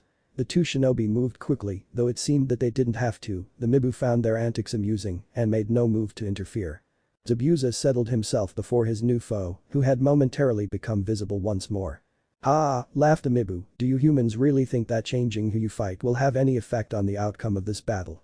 Zabuza viciously smirked beneath hid bandages, yes I do. The tattooed Mibu snorted in amusement again as he once again became invisible. Foolish human, how can you fight what you cannot see? Like this, Ninpo. Kurigakure no jutsu, responded Zabuza as he used his hidden mist jutsu. His skill with this technique was so great that he could easily control how far the mist extended and its density, effectively hiding himself and his opponent while only covering the others in a light fog. What the? The Mibu looked about in a futile effort to find his foe. Are you trying to imitate me? Or perhaps you know you can't win and are trying to buy time to run and hide in you mist? What a cowardly thing to do. Zabuza couldn't help himself and allowed a chuckle to sneak past his lips, a disembodied chuckle that echoed from all directions. Cowardly. Such a word has no meaning for a shinobi. We fight to win by whatever means necessary. Striking from the shadows is only natural for us. What better way to ensure a victory than by making sure our enemy is dead before he ever gets a chance to fight back? The tattooed Mibu was growing worried, anxiously looking about him, trying to find the source of the voice, and seriously annoyed at how much trouble he was having because of one human. Then his ears caught a noise, shifting gravel, off to his right. He swung his massive two-handled sword and cut nothing. There was nothing there except for swirling mist. Once he realized his mistake, it was too late as cold steel bit his neck. He didn't even have time for a last thought as his head was separated from his shoulders. Zabuza shouldered Kubikiri Hacho and looked over the decapitated body as the mist dispelled. He would have liked to admire his handiwork, but he could only spare a moment to ensure the Mibu was dead. He had other things to do. Over with Kakashi, the Konoha and Mibu were sizing each other up when they noticed the mist lightning and the death of the tattooed one. "That idiot," muttered the armored Mibu, getting himself killed by a human. "Yes, well, seeing as how Zabuza is done, I guess I should be finishing this up as well," said Kakashi in his usual lackadaisical tone, as if he was discussing nothing more interesting than preparing a grocery list. "Ah, as if a human like you could. Jaken may have been weak, but there's no blade in the world that can pierce me." Kakashi regarded the Mibu, his stance relaxed, but his eyes steely. "Actually, I believe there is a blade that can pierce you, and I have it right here." Dashin looked bewildered. "What blade? Where?" "It's right here in my hand," said Kakashi, making 3 quick hand seals before gripping the wrist of his right hand, pointing the palm towards the grounds. The air crackled and popped as a ring of electricity formed around Kakashi, arcs of it gathering in his palm. Rikiri. Dashin didn't know what was going on, but he wasn't taking any chances and launched a flare of magma at the ninja, but Kakashi deftly avoided it. The Konoha charged at the Mibu, his Sharingan eye analyzing every move, allowing him to anticipate and avoid the sword slashes that followed the magma flare. Before the Mibu knew what happened, Kakashi was in his guard and thrusting his lighting blade forward into the enemy's chest. The armored skin's resistance was useless against the power of such potent chakra. Kakashi removed his hand from the cauterized circle in the Mibu's chest. Quickly he surveyed the damage done. He sighed when he saw the patches of bridge that where holes had appeared from magma melting through the bridge. Hopefully Tazuna can fix that. He sensed Zabuza approaching and tensed minutely on the chance that Zabuza decided Kakashi needed to be taken care of as well. But the former Mist Ninja just did a quick of Kakashi's fallen foe. Wasn't really that hard to determine he was dead, the same with the one Zabuza killed. "That's some jutsu," he idly commented, while internally thinking how he wouldn't want to be on the wrong end of it. "Thanks, it's a Kakashi original. Perfect for dealing with armored foes and delivering one-hit kills. Now to go and what the..." Kakashi's sudden surprise was caused by the fallen Mibu, whose body had started crumbling to dust that just seemed to disappear. The 2 ninja looked over to where Zabuza's kill laid, and sure enough that body was gone too. The Mibu wearing priest robes studied the 3 teenagers, the thick fog not being a hindrance to his sight. He had ordered his remaining subordinates to go back and guard the end of the bridge so that he would be free to deal with the true prizes at his leisure. He had only been ordered to retrieve them in good condition. He wasn't told he couldn't have a bit of fun during the retrieval. "Now then," the Mibu muttered as he pulled out a pair of wickedly curved daggers. "Which one shall I start with? What's this?" He paused as a small ball rolled up out of the fog by his feet. Out of curiosity he tapped it with his foot and it violently expelled a cloud of smoke in response. That was Sakura's moment as she attacked with a kunai in hand. The blur of motion whipped the smoke and fog, and before Sakura knew what was happening, she had received a pair of deep cuts in both her arms before a hard kick to her chest sent her sprawling back amongst her friends. "How did he that gas is what, poison?" asked the Mibu as he emerged from the smoke cloud. "Because of my physiology most foreign chemicals have no effect on me. Though I can't say the same for you. My blades are coated in a toxin of my own design, a simple sedative that makes capturing you with minimal damage much easier." And it was true as the world spun in Sakura's eyes, right before she fell as consciousness left her, Ayaka catching her and setting her down gently. "This is bad. Sasuke, did you see what happened?" she asked as she rummaged through Sakura's left-behind medicine bag in search of something to counter the sedative. "Yeah, all he did was attack quickly. But that he can attack so quickly and accurately in such poor visibility is troubling. As much as I hate it, I suggest that we use..." However, what Sasuke was about to suggest remained unspoken as several pain-filled screams pierced the air. This actually distracted the yellowed-eyed Mibu to the point where he partially turned away from the young ninja to glance behind him, the source of the screams. Normally Sasuke and Ayaka would have taken advantage of this if they themselves had not been distracted. Something their sensei would verbally ream them out for during practice. But it was understandable as not a moment after the screaming, which only lasted a second, ended a wind blew that temporarily parted the fog. What they saw was a massacre of the Mibu soldiers that were left to guard the end. Most of their bodies had been sliced in two with their blood and guts spilling out onto the bridge. And in the center of it all stood Naruto, and without a scratch on him. "Damn pests," growled the blonde samurai. "Every time I'm in a hurry there are a bunch of suicidal idiots blocking my path." The yellow-eyed Mibu's eyes widened in surprise before an expression of glee spread across his face. How delightful. Now I have the opportunity to capture the infamous Naruto. Just then he heard the sound of approaching footsteps. With reactionary speed greater than most people could accomplish, the Mibu moved to block as Sasuke swiped at him with sword. But there was more to the attack as Sasuke exhaled the fireball he had been holding. The Mibu screamed as his clothes and skin burned. Sasuke smirked, sure of his victory. Then a knife blade slammed into his sword-wielding arm. Normally that alone wouldn't be enough to break Sasuke's concentration, but in just a second he began feeling lightheaded and drowsy. He sunk to his knees, fighting to stay conscious. "You insignificant little human," snarled the Mibu, most of his clothing burned to ash and his skin covered in first-degree burns. "How dare you strike a superior being? If I didn't have orders to bring you back alive and in good condition, I would make you suffer 1,000 years' worth of pain." His blade-wielding arm flashed and knocked away 3 incoming shuriken. Turning an eye to the blonde girl that threw them, he hissed, "Don't interfere. I have more pressing matters to deal with." But that he turned to face Naruto, who had been waiting patiently with Ginryu on his shoulder. Such as capturing a criminal dearly wanted by the Mibu. "Heh," laughed Naruto, "I don't normally interfere in the fights of others, but for the chance to kill a Mibu, I'll make an exception." Behind the Mibu, Naruto could see Kakashi and Zabuza getting into position to attack should an opportunity present itself. Naruto sent them a quick glare to warn them off, but wasn't sure if they got the message.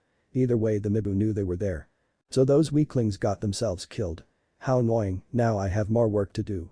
"No you won't," assured Naruto, "since you're about to join them in hell." The Mibu smiled in amusement as if a joke had been told. "Don't mistake me for being on the same level as them. My ability is such that the 4 elders saw fit to bestow upon me a great power." "Really?" asked Naruto with excitement in his voice. The ninja were listening intently, trying to glean as much information about the Mibu clan that just tried to kill them. Getting into a stance, his sword ready, Naruto urged his foe on. "If you have this power, bring it out." "Oh, I intend to," said the Mibu as glowing spots spread across his skin. Soon his skin changed tones, becoming a dark green with a pale yellow underbelly. The already tall Mibu grew taller as his legs and arms lengthened. Finally his jaw bulged outward while his forehead shrank, giving his head the appearance of a snake. A similarity increased by the fangs revealed when he opened his mouth. The appearance of this transformation is admittedly disgusting, unfit for any Mibu. "But, I assure you that the benefits are quite," he lashed out with his blades, Ginryu barely catching them and shoving Naruto back some feet, "worthwhile." Naruto scowled as he pushed and freed Ginryu, then launching a series of attacks. Each slash of his sword was blocked seemingly effortlessly by the Mibu. Naruto's foot lashed out, kicking up a kunai from the ground. In the next instant he attacked with an overhead strike. Both were blocked. "Give it up, you'll never get through my defense," taunted the Mibu. "This form alters my physiology greatly, increasing the number of bones and joints by several hundred." He bragged, showing off his ability by rolling his left arm inward on itself until it came full circle and the hand pointed forward again. "It also allows me to see thermal energy, so I am not hindered in the slightest by natural obstructions such as night or mist." Then the Mibu went on the offensive, striking with speed and strength that pushed Naruto, who was barely blocking and dodging each attack, back with each strike. Finally Naruto leapt back, out of the Mibu's range. "Retreating already? I was expecting more from such a wanted man, or boy in your case." "Funny, I was going to say the same thing," said Naruto. "For someone supposedly blessed by the 4 elders, you are really weak. I've fought many who are much stronger and faster than you. Then why have you been unable to strike me even once?" Naruto shrugged, "Really I was just testing you to see if you are a good comparison of strength. But you're not. So dragging this fight out any longer would be a real pain, which is why I am going to end it." Running his hand along Ginryu's blade, the sword seemed to glow in response to its master. Mizuchi. The frighteningly cold and fierce wind came suddenly and brutally. And it was larger than when used against Zabuza. Then the wind was just a wind, but now it grew, encompassing the area, as if trying to become the very atmosphere. Then it was over, with Naruto standing like he hadn't done anything, except now he stood behind the Mibu. And the Mibu was now too, a diagonal cut through the belly, completely bisecting the being, his top half falling. From the heightened danger and adrenaline flowing through them, the ninja seemed to watch it fall in slow motion. The head not realizing it was dead as it made sounds, trying to ask what happened. "Did you hear it?" asked Naruto. The sound of the divine wind. The Mibu's body, finally realizing it was dead, let out a death rattle and disintegrated. All that was left was nothing, as if there was never anything there, and the same was true for all of the Mibu soldiers. But seemingly all known and unknown threats gone, Kakashi assessed the situation, noting that Sakura was already administering medicine to Sasuke to help the boy fight the sedative, though it looked like she was still a little groggy from the dose she received. Fortunately Ayaka was right there to help steady the pinket and also sorting out several emergency pills on the chance that they were attacked again today. Finally he covered his Sharingan and turned his remaining eye to Zabuza. So Zabuza, your employer just betrayed you, that means you no longer have any obligation to kill my client, right? Zabuza grunted an affirmative. And since you are not a wanted criminal of Konoha and you no longer have to interfere in my mission, we don't have to fight. So how about we just go our separate ways? You leave us to do our mission and we let you leave hassle-free. It's about the best of a win-win situation we can make here. Not quite, muttered Zabuza as he placed his sword on his back and Haku walked to his side, handing her master a soldier pill, having just consumed a pill herself. For me to win I have to go kill that little rat Gato. After this keeping him around will be a threat to my life. Don't bother, said Naruto, who was keeping an eye out. Gato's a shorty pudgy little ugly man with long curly hair, glasses, and a cane right. Well I came across him and some muscle he had hired. He was saying something about making sure an investment worked out. Saw me, ordered his men to kill me. It took me a whole minute to kill the bunch. I also killed Gato since I found him annoying. Gato's dead? Asked Azuna as he came out from behind the barrels he was using as a hiding spot. He's really dead. You can check for yourself, the bodies are about a mile that way, said Naruto pointing in a general direction. Azuna whooped for joy. Whatever Gato had prepared for after his death it would take time he could use to finish the almost complete bridge. Zabuza was less than thrilled, but a dead Gato was a dead Gato. And while he really wanted to show what he could really do against the samurai, Zabuza was a true ninja, and as such, he knew that he should take this time to loot everything out of Gato's hideout and move on to a new location. Come on Haku, he said taking a step forward. Suddenly Zabuza jerked and his body flew forward at impossible speed, only to come to a halt by slamming into a giant boulder 50 meters away that hadn't been there before. Zabuza-sama. Shrieked Haku trying to rush to the aid of her master, only to be restrained bodily by Naruto. She struggled against his grip, refusing to believe that there was no chance to save her master, even if his neck was bent at an unnatural angle and a large amount of blood was pooling around him. Let me go. She cried as tears ran down her eyes. Stop it. Shouted Naruto. There's nothing you can do. Going to him is just playing into their hands.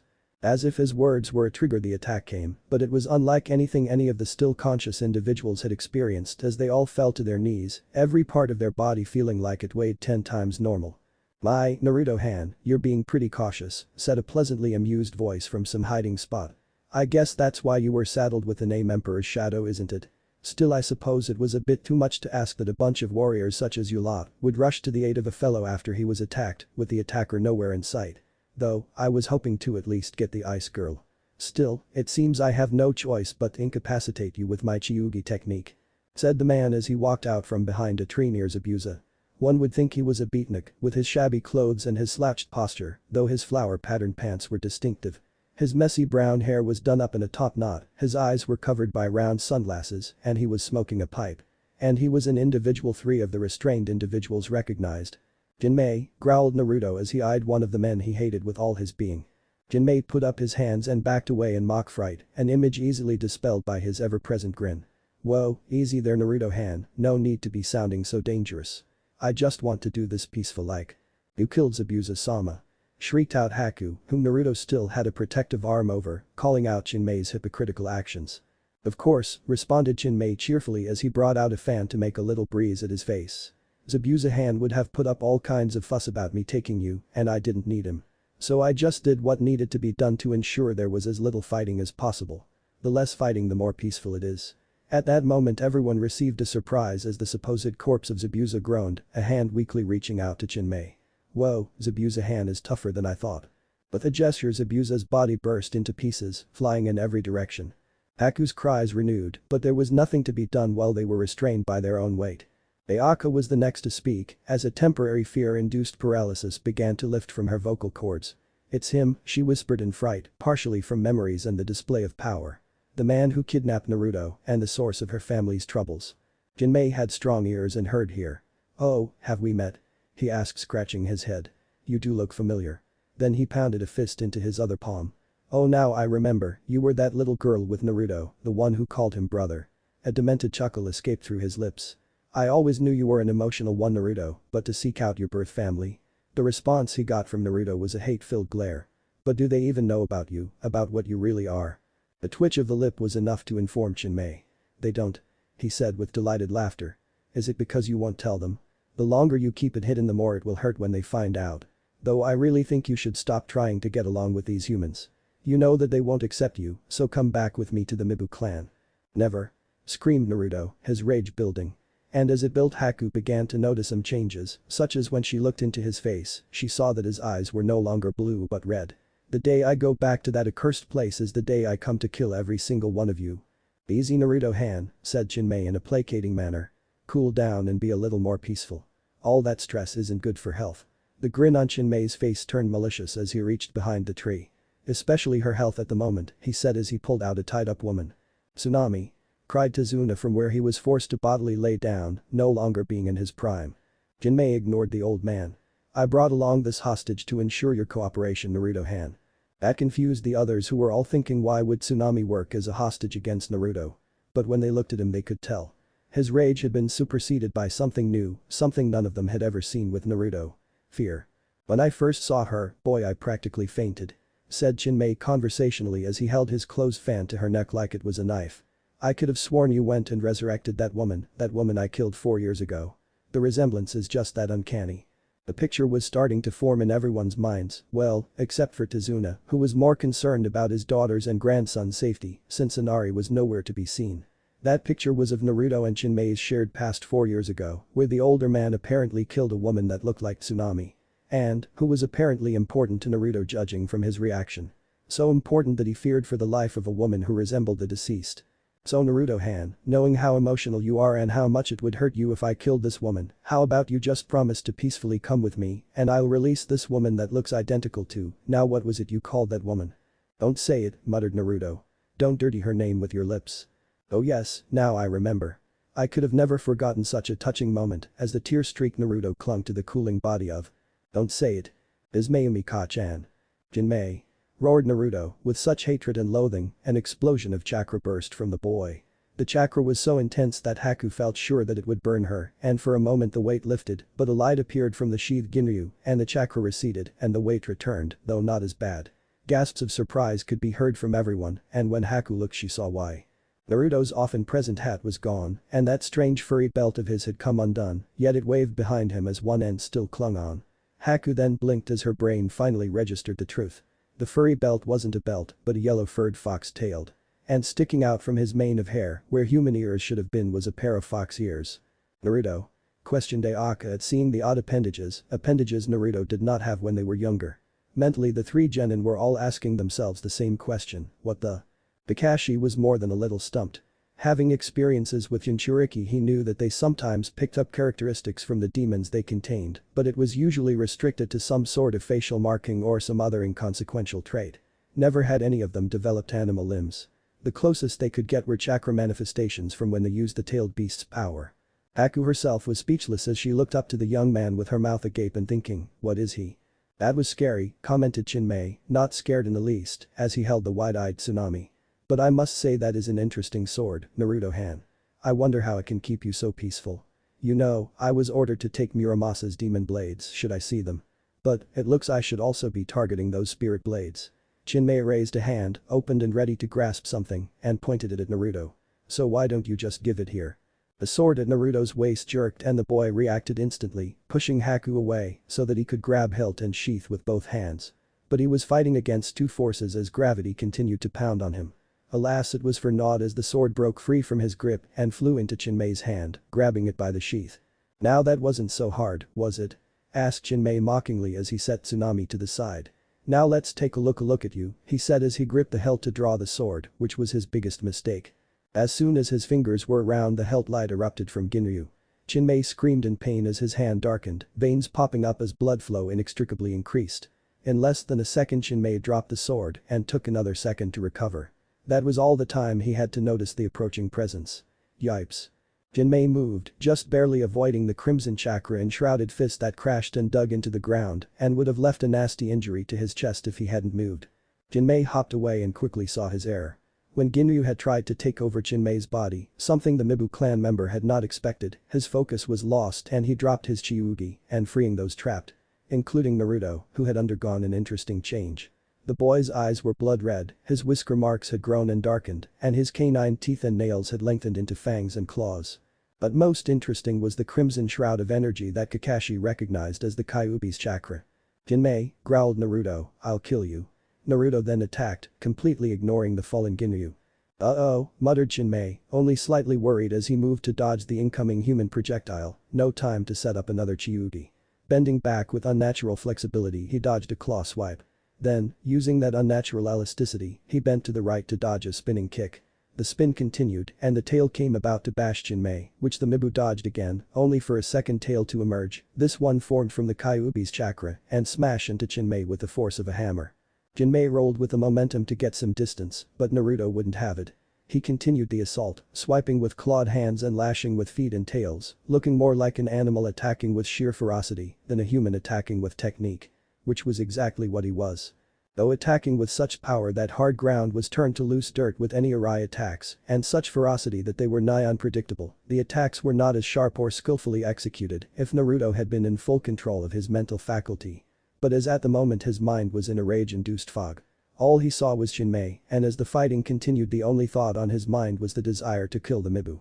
He wasn't even consciously aware of how he was driving Jinmei further away from the others. "That's it. I'm outta here," cried Jinmei as he leapt and kept going up. With his power over gravity flying into the sky and staying there was a cinch and just what he needed to do to get a breather by keeping out of Naruto's reach. Naruto shattered that idea with a roar as he flung his arms in Jinmei's direction, launching a pair of thick chakra replicas. Taken by surprise, Jinmei didn't move quickly enough to completely avoid the attack and was struck by several claws. He hissed in pain from not only the slashing but the intense burning where the claws struck from the corrosive chakra. Again Jinmei moved, but the vertical arms had more surprises as a second set of hands emerged to follow. But Jinmei was ready this time, countering with waves of gravity that destroyed the arms. Knowing that Naruto wasn't about to let up, Jinmei used a technique he prepared beforehand in case of an emergency. The technique was his Jinsureka Sasaisho, which situated rocks in the stratosphere before he flung them down at terminal velocity against his foe. And, when the rocks struck their target, everything in their path is demolished. Only the most powerful of beings could hope to survive the attack through whatever means they have. Jinmei grinned in victory as the rock smashed into the ground, raising a cloud of dust. Of course his superiors would be displeased if he actually killed Naruto, so he made sure that the boy was only hit by glancing strikes. Naruto wouldn't be walking anytime soon, but he would be alive and well enough for Jinmei to take him back to the Mibu's homeland. As the dust settled, Jinmei caught a glimpse of Naruto and realized his mistake. The boy was stronger than anticipated. Now Naruto completely covered in dense red chakra and had 5 tails, which had been used to form a barrier to shield himself from the rocks. The tails unwound and the mini-demon looked up to his foe with a look that could be described as hunger, before launching the tails up. The tails shot up at an amazing speed, and if he didn't have such good eyes, Jinmei wouldn't have had the time to see the tail ends morph, so that the chakra resembled the head of highly feral and dangerous fox heads with gaping maws lined with razor-sharp teeth that would corrode on contact. Using his agility, Jinmei went up, left, down, right, up and about, spin around, duck, dodge, avoid, and swerve out of the path of the heads, their jaws snapping as he passed. He tried to get the tails tangled up, but they seemed to just pass through each other to continue on to him. "This is getting difficult," he muttered as he prepared to dodge a head coming at him straight from the front. But what he wasn't prepared for was the jaw opening and a horde of fists coming at him. The fists smashed into his body and pushed downward, slamming Jinmei into the ground far below. "Now I'm mad," thought Jinmei as he used a new trick. He unleashed a wave of negative gravity, using himself as the source of such force that the chakra was forcibly dispelled. Jinmei stood, coughing up some blood with the effort, but nothing he couldn't quickly recover from. More annoyingly, he was sure several of his ribs, his nose, and maybe a few other small bones here and there were broken. "Looks like I'm going to have to take you seriously, Naruto-han," he said as he dusted himself off. Despite his seeming calm and his deceptively mundane actions, an immense killing aura rose up from Jinmei that would have sent any nearby forest creatures and sane humans running for the hills if there were any around. The Kyuubified Naruto felt this and prepared to take things to the next level, bringing the 5 tail tips up in front of his face. He began gathering chakra. As he prepared, a 6th tail and bones began forming, adding to his overall usable energy. "Naruto." The call came quickly and suddenly, drawing the attention of the 2 fighters just in time to see a familiar sword being thrown straight at Naruto. When whatever technique that was holding them dropped, there was a flurry of movement. As Naruto was frantically fighting against Jinmei, moving further away, Kakashi, Tazuna and Sakura rushed to Tsunami's side. Fortunately the woman was fine, and the moment they had the gag off of her she told them how they needed to go find Inari. The boy had tried to stop Jinmei, but had received a brutal kick for his effort. Tsunami didn't know if her boy was alright or not and was begging to go to him. Kakashi approved, sending Sakura along with Tsunami and Tazuna in case the boy needed medical attention. As they departed, Kakashi then turned his attention towards where the fight had gone, no longer visible through the trees. Sasuke and Ayaka were just ahead and clearly wanted to go. Ayaka especially was visibly restraining herself from dashing off. Haku was nowhere to be seen. "Come on Kakashi-sensei, we have to go help Naruto," urged Ayaka. Kakashi was about to agree and also warn them to be careful since this Jinmei was clearly a powerful fighter. However, his thoughts were interrupted as he sensed another presence. Then Ginryu jerked, flying into the tree line. The three ninja noticed this and went after it. Just as they passed through some bushes they caught sight of a retreating figure, a woman judging from the style of her black clothing and the momentary glimpse they got of her figure. She was running off in the direction of the fight. "After her," ordered Kakashi. The three dashed after their target. She was fast, not quite as fast as the three were moving, but enough to stay ahead of them for some precious time. Then they burst into the clearing where the two combatants were, and Ayaka and Sasuke had to stop in their tracks from the immense killing intent rolling off of the fighters. And Naruto's transformation was another bit of shock for the two. With his experience, Kakashi was able to stay focused, but it looked like it wouldn't matter as the target drew Ginryu and flung it at Naruto, blade first. Naruto. This actually caused the two fighters to break from their stare down, giving their attention to the woman and sword. From the looks of things, the woman was trying to kill Naruto, and in Kakashi's mind that meant he had to take her down, trusting Naruto to not be felled by a simple projectile, even if it was his own sword. But Ginryu was not an ordinary projectile. Just as the blade was about to reach its target, it shone with brilliant light right before a massive roaring silver dragon erupted from the blade. That Kakashi did not expect as the great beast descended on Naruto, its massive bulk completely encircling and enshrouding. It was enough to make Kakashi stop and lift his headband, yet his Sharingan told him little more than his regular eye. But he could see something happening, some sort of clash of energy. Then the dragon's head emerged from the writhing mass of its serpentine body, gave out one massive roar, and began fading away. As it disappeared, it revealed a restored Naruto, breathing heavily and gawking a little as if he wasn't sure what was going on.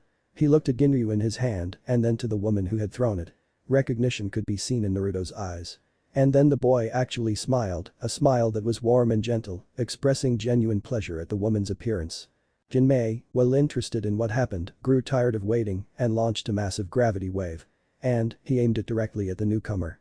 In a flash, Naruto was standing before her, his sword catching the wave and holding it as its power waned. And once the attack ended, neither Naruto nor the newcomer was harmed from it.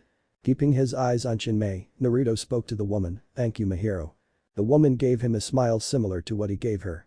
"Just don't lose Ginryu again, Naruto," she said gently. "Muramasa put too much work into it to be discarded so easily." "Sorry, I didn't have much choice in the matter. And I was just so angry at seeing Jinmei that I completely ignored Ginryu." "Jinmei?" Mahiro looked to the Mibu in new light.